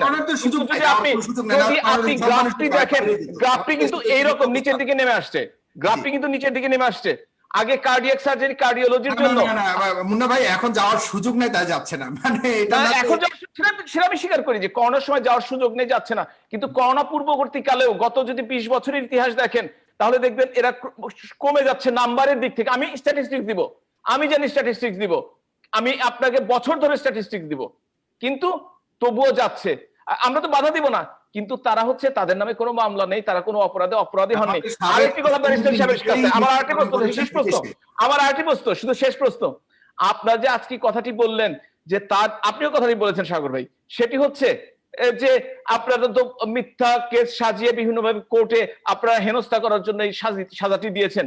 একবার কিন্তু 5 বছরের সাজা হয়েছিল, পরবর্তী বেড়ে কিন্তু 10 বছর হয়েছে। আপনাদের আইনজীবীরা কেন সেই মতো প্রমাণ উপস্থাপনা করতে পারলো না কোর্টে, এবং আপনারা এক আইনজীবী আরেকজন আইনজীবীকে কেন বললো যে আপনারা সঠিকভাবে না করার কারণে আজকে খালেদা জিয়ার হলো? মওদুদ আহমেদকে সরাসরি দোষারোপ করা হয়েছে। এখন আপনাদের আইনজীবীরা যদি কাজ না করে, সেটা কি আওয়ামী লীগ এখন আপনাদেরকে আইনজীবী দিবে? এটা কি উচিত হবে? এই 4-5টি প্রশ্ন আমার রইল। জি, ধন্যবাদ। অনেকগুলি প্রশ্ন, আমার নতুন কোনো প্রশ্ন নেই। সৈয়দ ইমরান সালে প্রিন্স আপনার কাছে যাচ্ছি, তবে আরেকটা ব্যাপার। প্রিন্স কাছে কিন্তু প্রশ্ন না, প্রশ্ন হচ্ছে ব্যারিস্টার সাহেবের কাছে, ব্যারিস্টার আবু সাইম ওনার কাছে। হ্যাঁ, হ্যাঁ, ব্যারিস্টার সাহেব বলবেন তার টার্নে। আমি সৈয়দ ইমরান সালে প্রিন্স আপনার কাছে যাচ্ছি, আপনি দয়া করে একটু আনমিউট করবেন, আপনি বলবেন। অনেকগুলো প্রশ্ন তো এসছে, এবং মুন্না ভাই আরেকটা জিনিস রয়ে গেছে, এটা হলো খুব বেশি আলোচিত হচ্ছে যে এর আগে কোনো নজির ছিল না, নজির নাই, যদি থাকে তাহলে সরকার বিবেচনা করবে। কিন্তু আমি আমার জানা মতো যতটুকু দেখলাম, বিগত আমলে কয়েকটি ঘটনা এরকম ঘটেছে, এবং আমাদের সাবেক স্বাস্থ্যমন্ত্রী মোহাম্মদ নাসিম সাহেব কিন্তু এরকম স্পেশাল একটা সুযোগ নিয়ে তিনি বাইরে ট্রিটমেন্ট করতে গেছেন, এবং আসম রবের কথা এসছে, তিনি দেখা যাচ্ছে যে জিয়াউর রহমান সাহেবের আমলেই তিনি বিদেশে চিকিৎসা করবার সুযোগ নিয়ে। আপনারা যদি ব্যাপারটা খেয়াল করে দেখেন, মোহাম্মদ নাসিম আমাদের শ্রদ্ধেয় নেতা, তিনি যখন গেছেন তখন ছিল তত্ত্বাবধায়ক সরকার, গণতান্ত্রিক সরকার ছিল। যে কোনো সরকারি থাকুক। আর যখন ছিল, আমি শুধু আপনাদের স্মরণ করে দিতে চাচ্ছি, আর জিয়াউর রহমান সামরিক সরকার ছিল সেই সময়টিতে, যখন আব্দুর রব সাহেব গিয়েছিলেন। না, সেটাই। সুতরাং আমি এটা আপনাদের স্মরণ করিয়ে দিলাম যে কোন সরকারের সাথে কোন সরকারের পার্থক্য, এটা আপনাদের একটু খেয়ালে রাখতে হবে। ধন্যবাদ। জি জি, কারণ আমরা আমাদের বর্তমান প্রধানমন্ত্রীকেও এরকম ভাবে কোনো সুযোগ থেকে বঞ্চিত করবে, এটা আমরা কোনোভাবেই, মানে এতটুকু কনসিডারেশন সব প্রধানমন্ত্রী আবার কি হলো? উচিত এতটুকু আমরা মনে করি সব সরকারের। কোন মাননীয় প্রধানমন্ত্রী, বর্তমান প্রধানমন্ত্রী কি হলো আমি বুঝতে পারিনি আসলে আপনার প্রশ্নটি। বর্তমান প্রধানমন্ত্রীও যদি কখনো এরকম কোনো বিপদে আপদে এরকম পড়ে, মাননীয় প্রধানমন্ত্রী আর টাকা চুরি করবে না, এবং তিনি আইন ফেস করেন। তিনি কিন্তু দেশের বাইরে থেকে আইনের হাতে সোপর্দ হওয়ার জন্য বিদেশ থেকে এসেছেন। আর দ্বিতীয়টি, ওনাকে ক্ষমতা থেকে সরিয়ে দিচ্ছেন, এই অধিকারটি আপনাকে কে দিল? জনগণ যদি চায় তিনি যতদিন বেঁচে আছেন ততদিন প্রধানমন্ত্রী থাকবেন। আপনি এগুলো কখনোই বলতে পারেন না যে আগামীবার যখন আপনি সরে যান। কিভাবে বলেন আপনি? আপনি জানেন কিভাবে? না না, আপনি তো জানার কথা না। আমি বললাম যে এই ধরনের কোন স্পেশালি এরকম। আর যাই হোক, বঙ্গবন্ধু কন্যা জননেত্রী শেখ হাসিনা কখনোই এই ধরনের কারো দয়া মা কোনোদিন চায়ও নাই। উনি মারা যাবেন, উনি চিকিৎসা নেবেন না, কিন্তু উনি কখনোই কারো দয়া মায়া চাইবেন না। সেটাই, মানে ওই পর্যায়ের নেতাদের কাছে প্রতি এই ধরনের কোন আচরণ আমরা কোন সরকার আমলে আমরা আশা করি। আপনি এটা বলতে পারেন না কে কখন কি অপরাধ করবে, কার কি বিচার হবে, আর মাননীয় প্রধানমন্ত্রী থাকবে কি থাকবে না, এটা বলার অধিকার আসলে আপনার নাই।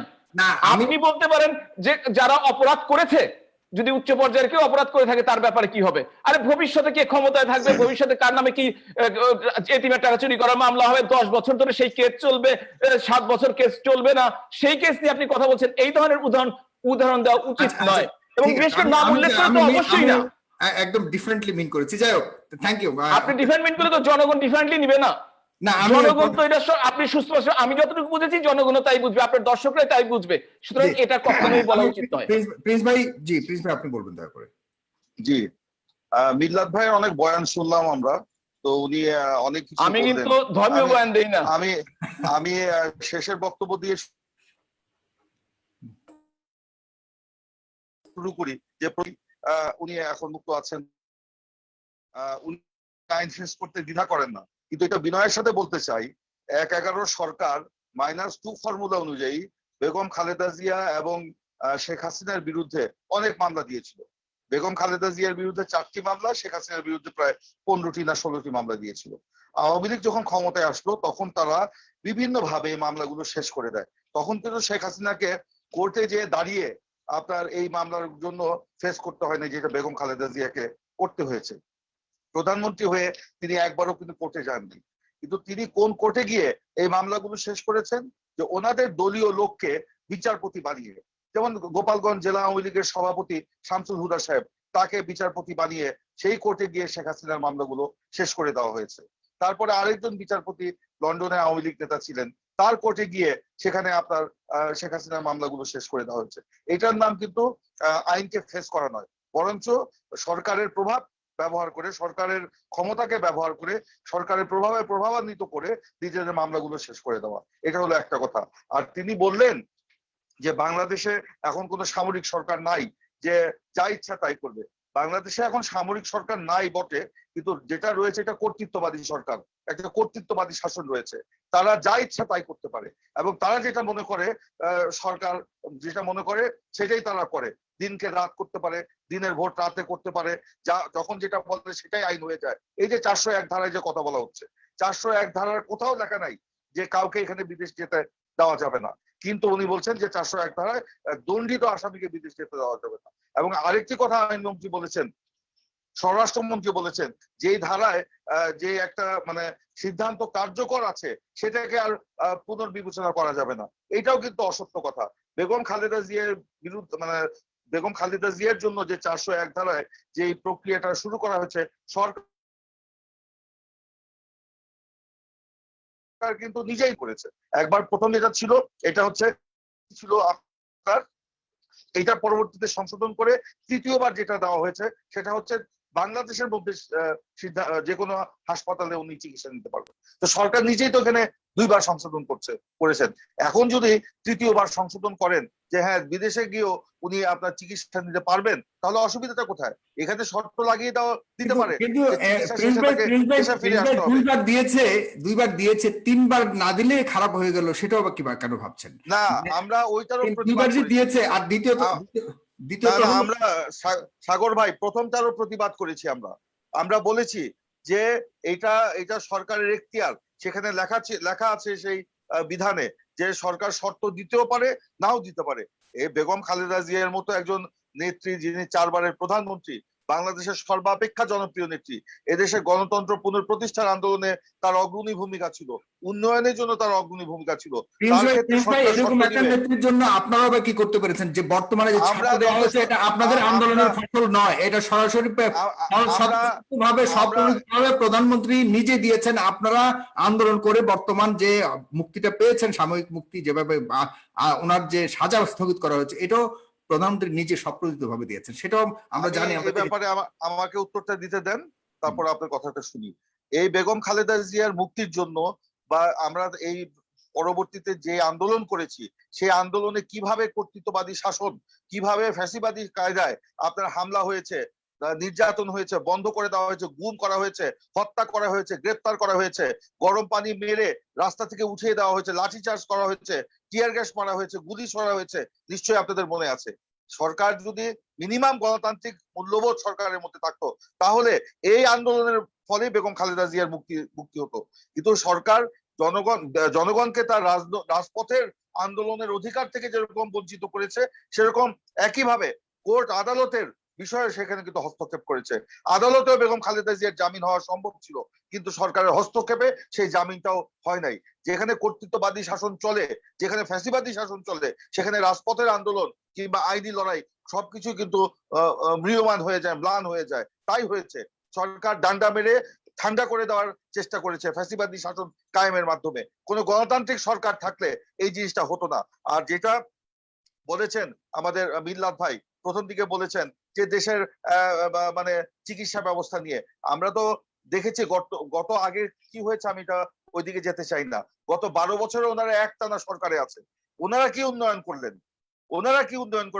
সেখানে চিকিৎসা ব্যবস্থা এতই উন্নয়ন করেছেন যে প্রধানমন্ত্রী চোখ দেখাতে গেছেন একটা হাসপাতালে, যে তিনি বললেন আমাকে যেন আমি যেন মুমূর্ষু অবস্থায় থাকতো, আমাকে যেন বিদেশে চিকিৎসা করতে নিয়ে যাওয়া হয়। কিন্তু তার 7 দিনের মাথায় আমরা দেখেছি প্রধানমন্ত্রীকে চোখের অপারেশন করাতে লন্ডনে যেতে দেখেছি আমরা।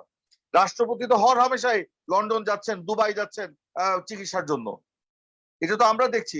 ওবায়দুল কাদের সাহেবকে কিভাবে আমরা দেখেছি বিদেশে নিয়ে চিকিৎসা আপনিও তো যেতে পারেন, আপনাকে তো বাধা দিবে না আওয়ামী লীগ। না, আমি সেই কথা বলছি না। আপনি তো কনভিক্টেড না। চিকিৎসা ব্যবস্থা যদি এতই উন্নতি হতো, তাহলে প্রধানমন্ত্রী চোখ দেখাতে আপনার লন্ডনে যেতেন না, রাষ্ট্রপতি মেডিকেল চেক আপ করাতে হলে আপনার দুবাই যেতেন না।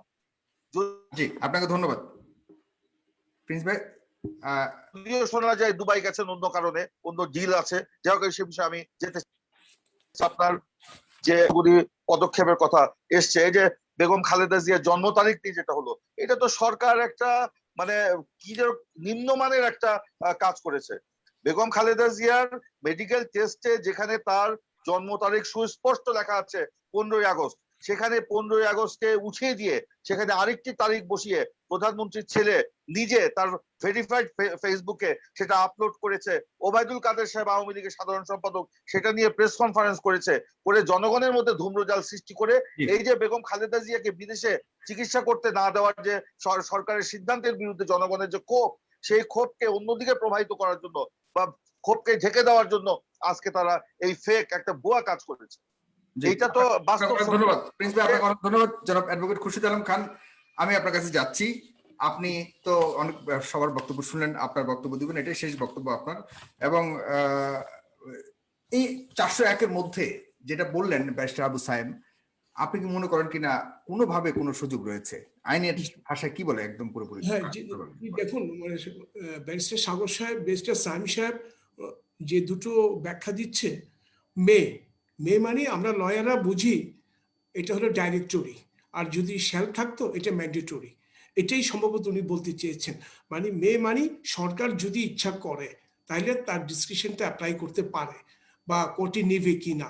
হয়তো বা সায়েম সাহেবের ব্যাখ্যাটা হলো যেহেতু লেখা আছে সে কারণে সরকার শুধু সাবসেকশন 1-এর উপর রিলাই করলো। তো এই ব্যাখ্যা দেওয়ার ক্ষমতা সরকারের নাই। It's a court of law, এটা একমাত্র সরকার, এটা মাত্র আদালত ব্যাখ্যা দিবে। আদালত, আমি যখন আমার পাওয়ারটা এক্সারসাইজ করবো, এক্সিকিউটিভ পাওয়ারটা, সেখানে লিটারাল ইন্টারপ্রিটেশন দেওয়ার এক্সিকিউটিভের কোনো রাইট নাই। সরকার তো একটা প্রোডাক্ট অফ ল, সরকার তো একটা আইনের অধীনে কাজ করে, সরকার যা খুশি তা করতে পারে না।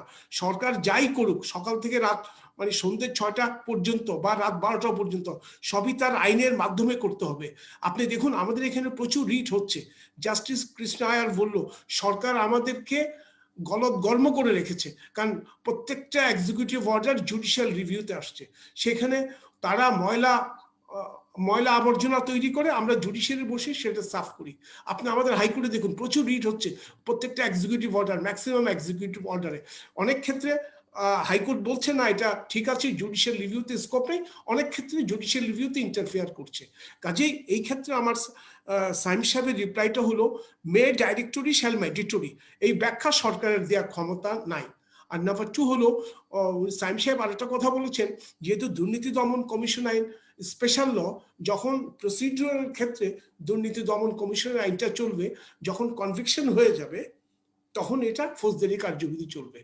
তো এটা তো এখন কন্টিনিউশন অফ দ্য ট্রায়াল, এই মামলাটা তো এখনো শেষ হয়নি। আপিল বিভাগে 2টো লিভ টু অ্যাপিল পেন্ডিং, এখনো লিভ গ্রান্ট হয়নি। হাইকোর্ট ডিভিশন একটা অ্যাপিল পেন্ডিং জিয়া চ্যারিটেবল ট্রাস্টে, continuation of the appeal trial. ওনারাই বলেন, জয়নুল আবেদিন সাহেব সেদিন একটা টক শোতে বললেন যে খুরশিদ সাহেব আপনার কথা ঠিক না, আমাদের appeal pending, it's a continuation of the trial. তো যেখানে যেই সাবজেক্ট ট্রায়াল বিচারাধীন আছে, সরকারের কি আইনি ক্ষমতা আছে ব্যাখ্যা দেওয়ার? হ্যাঁ, অবভিয়াসলি সরকারের এই অর্ডারটা যদি মনে করে, আমি বা আপনি যেই মনে করুক যে এটা ডিফেক্টিভ বা সরকার এটা করতে পারে না, তাহলে কোর্ট অফ ল আছে, কোর্ট অফ ল ডিসাইড করবে। সরকার তো ডিসাইড করতে পারবে না। কোর্ট অফ লতে সরকার একটা লিটিগেন্ট, একটা পাবলিক, একটা জাস্টিস শাহাবুদ্দিন সাহেবের জাজমেন্ট আছে, সরকার আর অর্ডিনারি লিটিগেন্ট ইকুয়াল স্ট্যাটাস। কাজে এখানে সরকার কোনো এক্সট্রা প্রিভিলেজ পাবে না। কাজেই সরকার যে কাজটা করেছে, আমি আমার ভিউ, হয়তো সায়েম সাহেব বলেছেন আমি আনিস সাহেবকে সাপোর্ট করে খুব তাকে অ্যাভয়েড করে ওনার পক্ষে সাফাই গেলাম, ব্যাপারটা আসলে তা না। সাবসেকশন 2 সম্পর্কে সরকার অবভিয়াসলি জানে, স্পেশাল সিচুয়েশন, জি হ্যাঁ মেয়ের ইন্টারপ্রিটেশনও জানে। সরকারকে ডিসক্রিশনারি পাওয়ার অ্যাপ্লাই করতে হলে সরকারকে অবভিয়াসলি কোর্টের অনুমোদন লাগবে। সাবসেকশন 2টা কোর্টের পাওয়ার, মেয়ের ব্যাখ্যা দিতে সরকার পারবে না, নেভার। সরকার হ্যাভ নো রাইট, সরকার কোনো জুডিশিয়াল ইন্টারপ্রিটেশন দিতে পারবে না। সরকার একটা জুডিশিয়াল এক্সিকিউটিভ অর্ডার দিচ্ছে, প্রশাসনিক নির্দেশ। আমি মনে করি being a lawyer, not as a Dudok lawyer, this subject to judicial scrutiny. সরকারের এই সিদ্ধান্তটা কতটুকু ঠিক বা ব্যাঠিক। তবে আমি বর্তমান প্যান্ডেমিক সিচুয়েশনে, প্রিভেইলিং সিচুয়েশনে আমি যেটা সরকারকে থ্যাঙ্কস দিচ্ছি, সরকার কিন্তু একটা জায়গায় খালেদা জিয়াকে রাস্তা করে দিয়েছে। এবং দেখুন আজকে খালেদা জিয়া ওনার পছন্দ মতো ডাক্তার দিয়ে 10 জন ওনার পছন্দ মতো ডাক্তার, ওনার পরিবারের পছন্দ মতো ডাক্তার, ওনার দলীয় যারা কর্মী তাদের পছন্দ মতো ডাক্তার দিয়ে ভোট বসিয়ে তারা সেবা শুশ্রূষা করছে। এখানে আমরা যতটুকু কাগজে দেখেছি সরকারি কোনো ডাক্তার নাই। আমরা যখন অ্যাপেলেট ডিভিশনে খালেদা জিয়ার বেল পিটিশনটা হিয়ারিং করলাম তখন কিন্তু ওনারা আপত্তি দিয়েছিল এটা সরকারি ডাক্তার, এদের উপর আমরা বিশ্বাসযোগ্য নাই, আমাদের বিশ্বাস নাই। সেখানে আমরা কন্ট্রারি আর্গুমেন্ট করেছিলাম।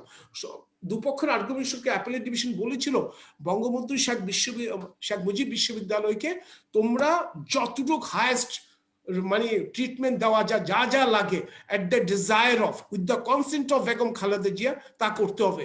এই শব্দগুলি কিন্তু জাজমেন্ট ইউজ করা হয়। যদি উন্নত চিকিৎসার প্রয়োজন হয় খুরশিদ ভাই, তাহলে কি করা হবে? মানে এই তার মানে কি এভাবে তাকে মৃত্যুর দিকে ঠেলে দিতে হবে? না, অবশ্যই না, অবভিয়াসলি না।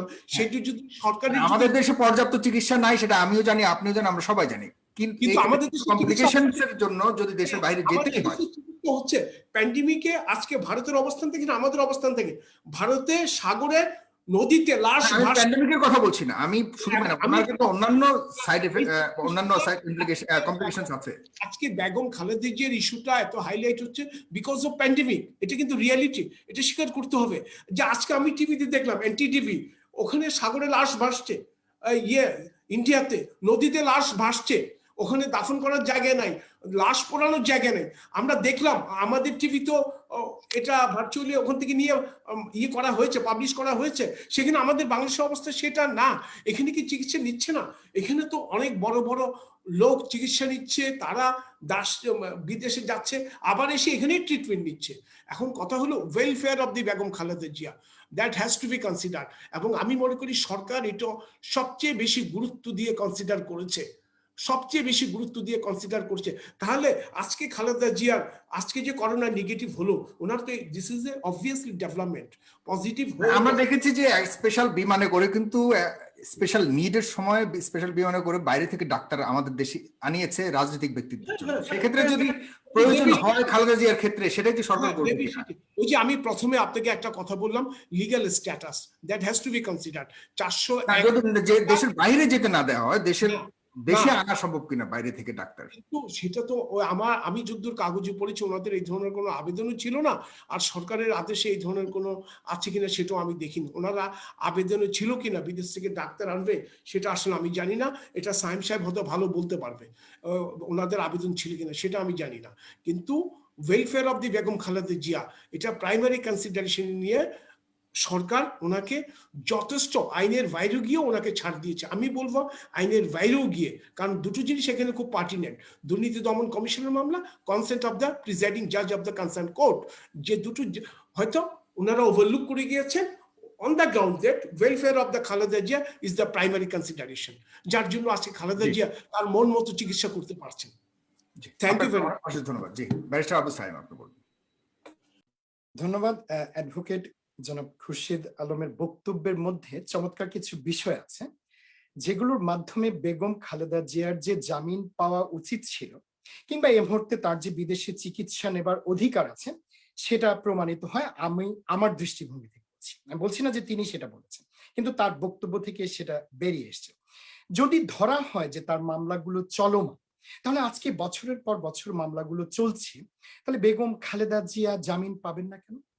জামিন পাবার জন্য অ্যাডভোকেট খুরশিদ আলম একজন বিজ্ঞ এবং অভিজ্ঞ আইনজীবী, যে সকল শর্তগুলো কাজ করে, যে সকল উপাদানগুলো একজন ব্যক্তির ক্ষেত্রে দেখা হয়, কোনটির অভাব রয়েছে বেগম খালেদা জিয়ার ক্ষেত্রে যে তিনি জামিন পাবেন না।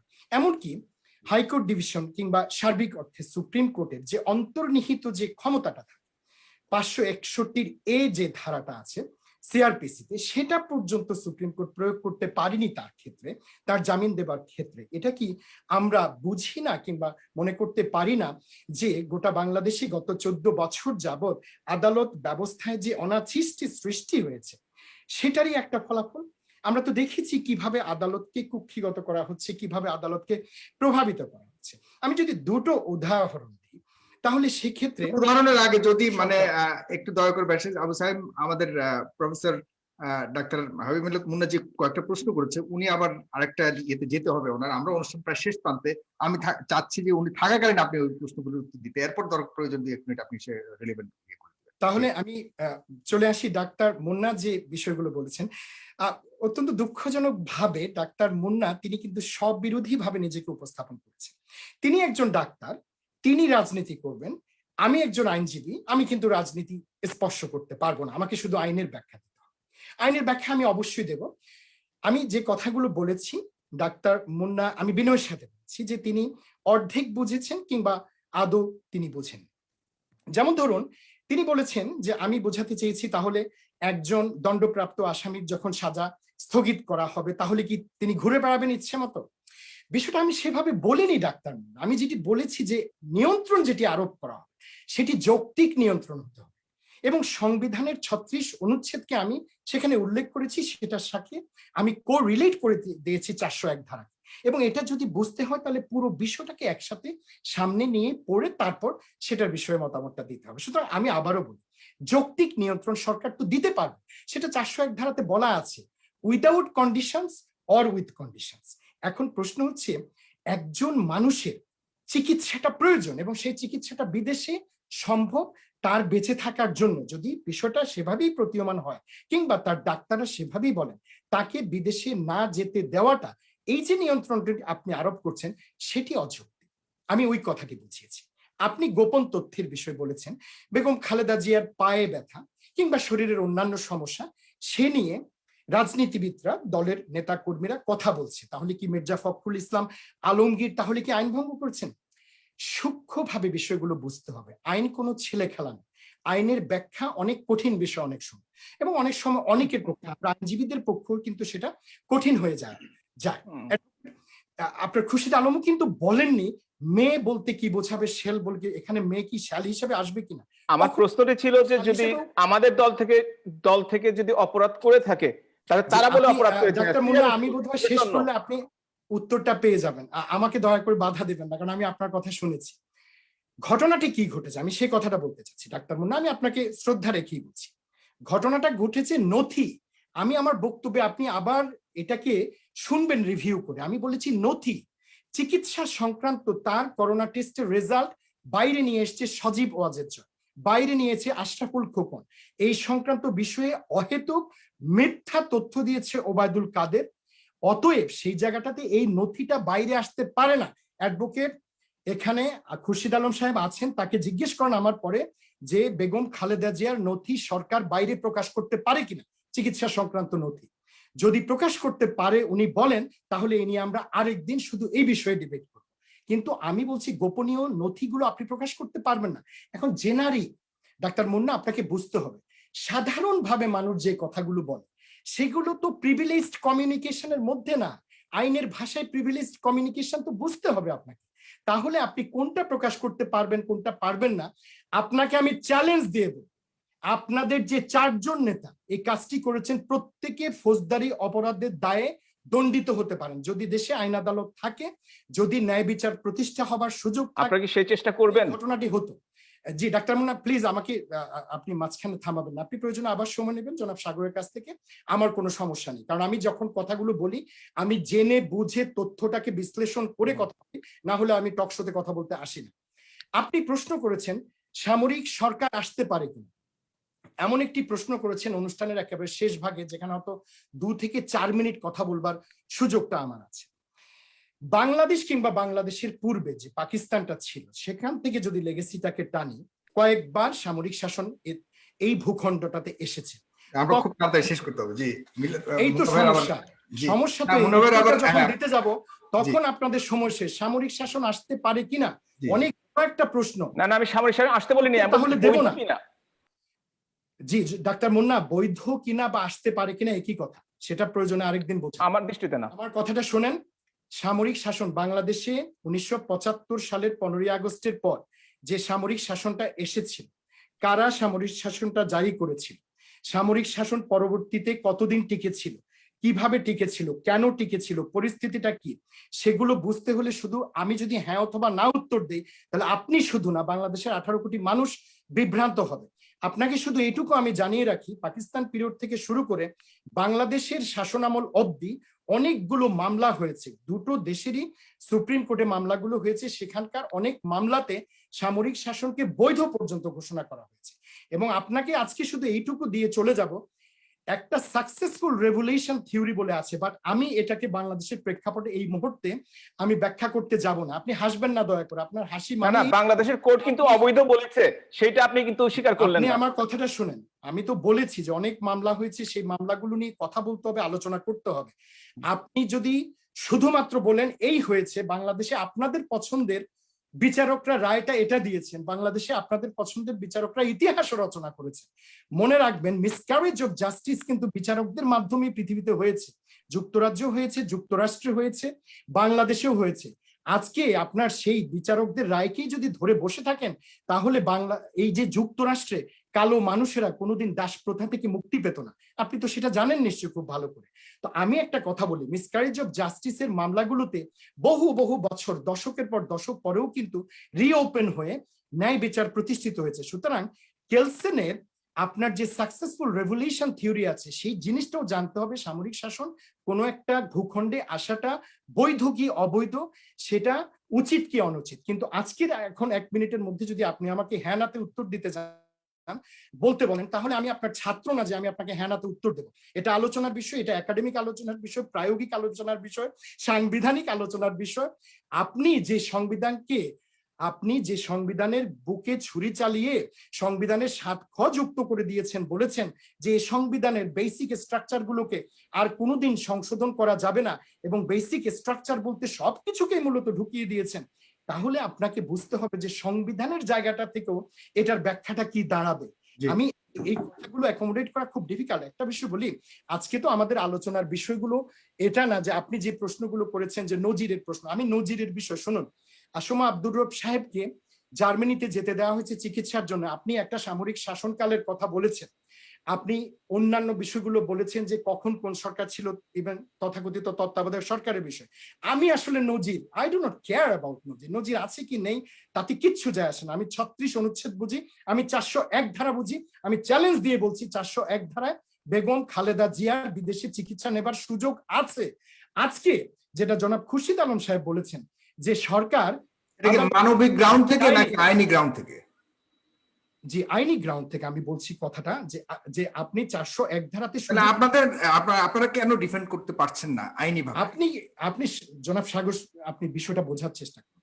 খুরশিদ আলম সাহেব একটা সুন্দর কথা বলছেন যে সরকার এই যে মেয়ের ব্যাখ্যা দেয়া, এই যে ধারাগুলো, উপধারাগুলো, একবার তিনি বলেছেন এগুলো সবই কনজাংটিভ, কিন্তু এখন উনি আবার বলছেন যে 401-এর 1 উপধারাতে তারা সিদ্ধান্ত নিয়েছে। যদি কনজাংটিভ হয় তাহলে তো আপনি শুধু 1 উপধারা বিবেচনা করে আপনি সিদ্ধান্ত নিতে পারবেন না, আপনাকে সবগুলো উপধারাকেই বিবেচনা করতে হবে, এমনকি সংবিধানকেও বিবেচনা করতে হবে, তারপর আপনি এক্সিকিউটিভ সিদ্ধান্তটা নেবেন।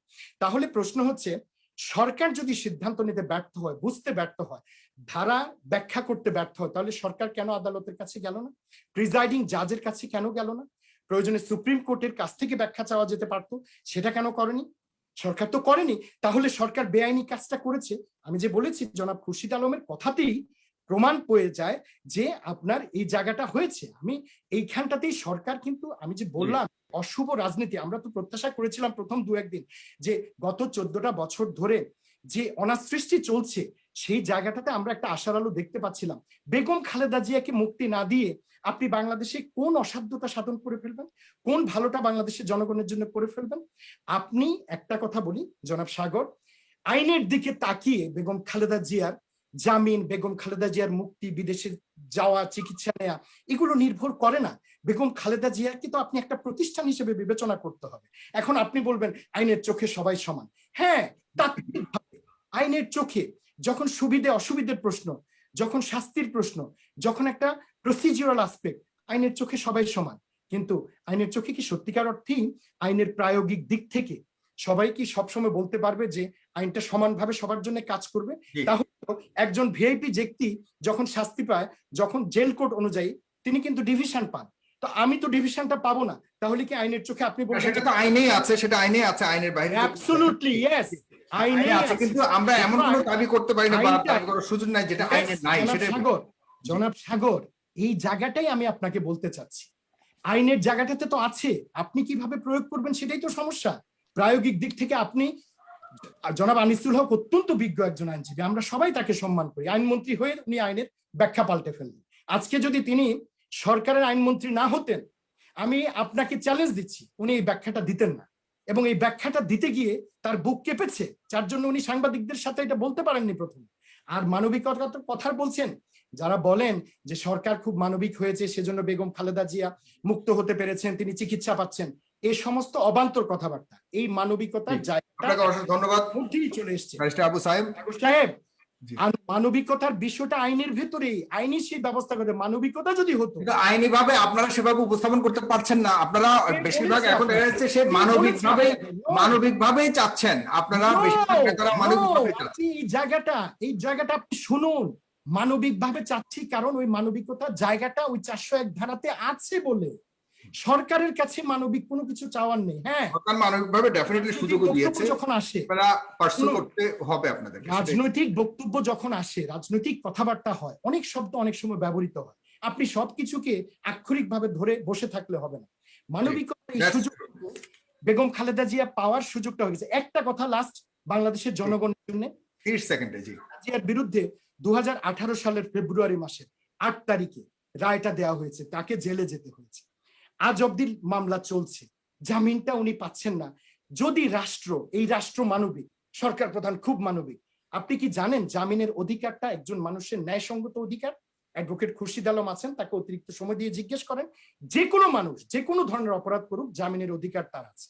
এখন আদালতের judicial mind in the first place prima ফেসি তার যে অ্যাজাম্পশন থাকবে, প্রাইমা ফেসি তার যে নোটিশ থাকবে, সেটা হবে আমি ব্যক্তিটাকে জামিন দেব। সেটা জামিন যোগ্য কি অযোগ্য সেটা বিষয় না। জামিন অযোগ্য হলে অনেক বিষয় বিবেচনায় আসে, কিন্তু দেওয়ার পক্ষে থাকে। রাষ্ট্র যেখানে বিরোধিতা করে সেখানে আদালতের হাতটা বন্দী হয়ে যায়। তাহলে এই রাষ্ট্র, এত মানবিক রাষ্ট্র, খালেদা জিয়া জামিনে বিরোধিতা করছে কেন? জি, আমি আপনাকে আশার আলো বলি, এই অশুভ প্রক্রিয়া থেকে যদি বের না, তাহলে আপনার বাংলাদেশে যে গণতন্ত্রহীনতা, আইনের শাসনের অনুপস্থিতি, মানুষের জীবনের যে নিরাপত্তাহীনতা, এই জায়গাগুলো ঠিক হবে না। মেরামত যদি করতে হয় রাষ্ট্রটাকে, আজকে একটা নজির সৃষ্টি করা হোক, সুন্দর একটা নজির। জি, এটাই আমরা চাই, নজর সৃষ্টি করা হোক, যদি থাকে সুযোগ থাকে তাহলেই পরে বাংলাদেশ সৃষ্টি হবে, এই আশা আমরা ব্যক্ত করে আজ এখানেই শেষ করছি। জনাব অ্যাডভোকেট খুরশিদ আলম খান, আপনাকে অসংখ্য ধন্যবাদ। আপনি প্রথম আমার এখানে এসেছেন, বাকি সবাই আমার এখানে অনেকবার এসছে। ব্যারিস্টার আবু সাহেব, আপনাকে অসংখ্য ধন্যবাদ। এবং মাননীয় ছিল আর সামনে সুযোগ হলে দিব। অনেকগুলি প্রশ্ন, পার্টিকুলারলি আর্টিকেল 36 কিন্তু কোনো কনভিক্টেডের জন্য অ্যাপ্লাই হয়েছে এটা আমার জানা নেই। উনি যদি একটা রেফারেন্স দিতে পারেন আমার জন্য ভালো হবে আর কি। আমি আবারও বলেছি যে, আমি বিনয়ের সাথে বলছি, রেফারেন্সটা কিন্তু সব সময় খুব বেশি গুরুত্বপূর্ণ বিষয় নয়। আর্টিকেল 36, আমি আপনার সাথে আমার খুব আগ্রহ, আরেকদিন আমরা বাংলাদেশের সংবিধানের গুরুত্বপূর্ণ অনুচ্ছেদগুলো নিয়ে 36, 39, 43 এগুলোর প্রায়োগিক দিকটা নিয়ে আমরা কথা বলবো। আপনি 401 এর সঙ্গে 36টা প্রতিটি মানুষের জন্য, জনাব খুরশিদ আলম, প্রতিটি মানুষের জন্য প্রযোজ্য আর্টিকেল 36টা। এখানে 401 এর ক্ষেত্রে কতটুকু অ্যাপ্লিকেবল, আদৌ অ্যাপ্লিকেবল কিনা, দ্যাট হ্যাজ টু বি, এটা ইন্টারপ্রিটেশন একটু প্রয়োজন আছে আমার মনে হয়।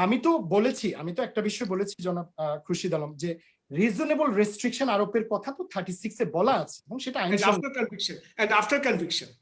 এখানে আপনি একটা জিনিস মনে রাখতে হবে, খালেদা জিয়ার যদি ট্রায়ালটা শেষ না হতো, ওনার যদি কনভিকশন না হতো, তাহলে আপনার আর্গুমেন্ট আমি ইজিলি অ্যাকসেপ্ট করে নিতাম। কিন্তু যেহেতু আমি কিন্তু বলছি না, অলরেডি বিন চেঞ্জড, আমি কিন্তু বলছি না যে আপনার ব্যাখ্যা আমি যা বলবো পৃথিবীতে সেটাই শেষ ব্যাখ্যা, তা না। কিন্তু আমি আমরাও বলছি দাঁড়িয়ে দিচ্ছি, 36 covers everyone with due respect. 36 covers even একটা খুনের অপরাধী মানুষের ক্ষেত্রেও 36 প্রয়োগযোগ্য, কিন্তু সেখানটাতেই তো ব্যবস্থা দিয়ে দেয়া আছে। আপনার reasonable restrictions imposed by law মানে একজন খুনির ক্ষেত্রে আপনি কি করবেন? আর যে মানুষটি টাকা তসরুপ করেনি, যে মানুষটার পকেটে টাকা যায়নি, উনি এতিমের টাকা মেরে খাননি, আপনারা যে বিচারটা করেছেন সেই বিচারটা আমরা বিচার করিনি, আমরা প্রসিকিউশন করেছি, বিচার আমরা করিনি। আমরা কখনো শব্দের বিচ্যুতি ঘটে, কখনো শব্দের কখনো কখনো শব্দের বিচ্যুতি ঘটে, সেখান থেকে এখনো সাবজুডিস ম্যাটার, এখনো অ্যাবসলিউটলি। আদালত যেই বিষয়টা করেছে সেই বিষয়টাতে আদালত কোথাও বলেনি যে উনি এতিমের টাকাটা মেরে খেয়েছে, যেটা সরকার প্রধান উঠতে বসতে তাকে অবজ্ঞা করে। সেটা আসলে আরেকটা ভিন্ন বিষয়, আমরা সেটা নিয়ে আরেকদিন কথা বলবো। এই জায়গাটা শেষ করে দেই, একটা জিনিস শুরু হলে শেষ করতে হয় ভাই, শেষ না করলে বাংলাদেশের মানুষটা তথ্যটা করতে না, কিন্তু এটা শেষ হবার নয়, আসলে এটা অনেক লম্বা আলোচনা। ঠিক আছে, ধন্যবাদ। ডেফিনেটলি আমরা আরেকদিন, যেটা আপনি আহ্বান করেছেন, অবশ্যই অ্যাডভোকেট খুরশিদ আলম খান আমার সাথে বেটার হবে, সে নিয়ে আলোচনা করবো। অনেক ধন্যবাদ সবাইকে, ধন্যবাদ সবাইকে। তাহলে প্রিন্স ভাই আপনাকে অনেক ধন্যবাদ। আমরা সেদিন শুনতে আসবো। জি, আমরাও শুনবো। খুব সুন্দর আলোচনা দুইজন করছিলেন, খুব সুন্দর আলোচনা, শুনতে চাই, ইন্টেলেকচুয়াল আলোচনা। জি, আমরা শুনতে চাই, আরেকদিন ইনশাআল্লাহ শুনবো। জি, সবাই ভালো থাকবেন, অসংখ্য ধন্যবাদ। আসসালামু আলাইকুম, ভালো থাকবেন, ঈদ মোবারক।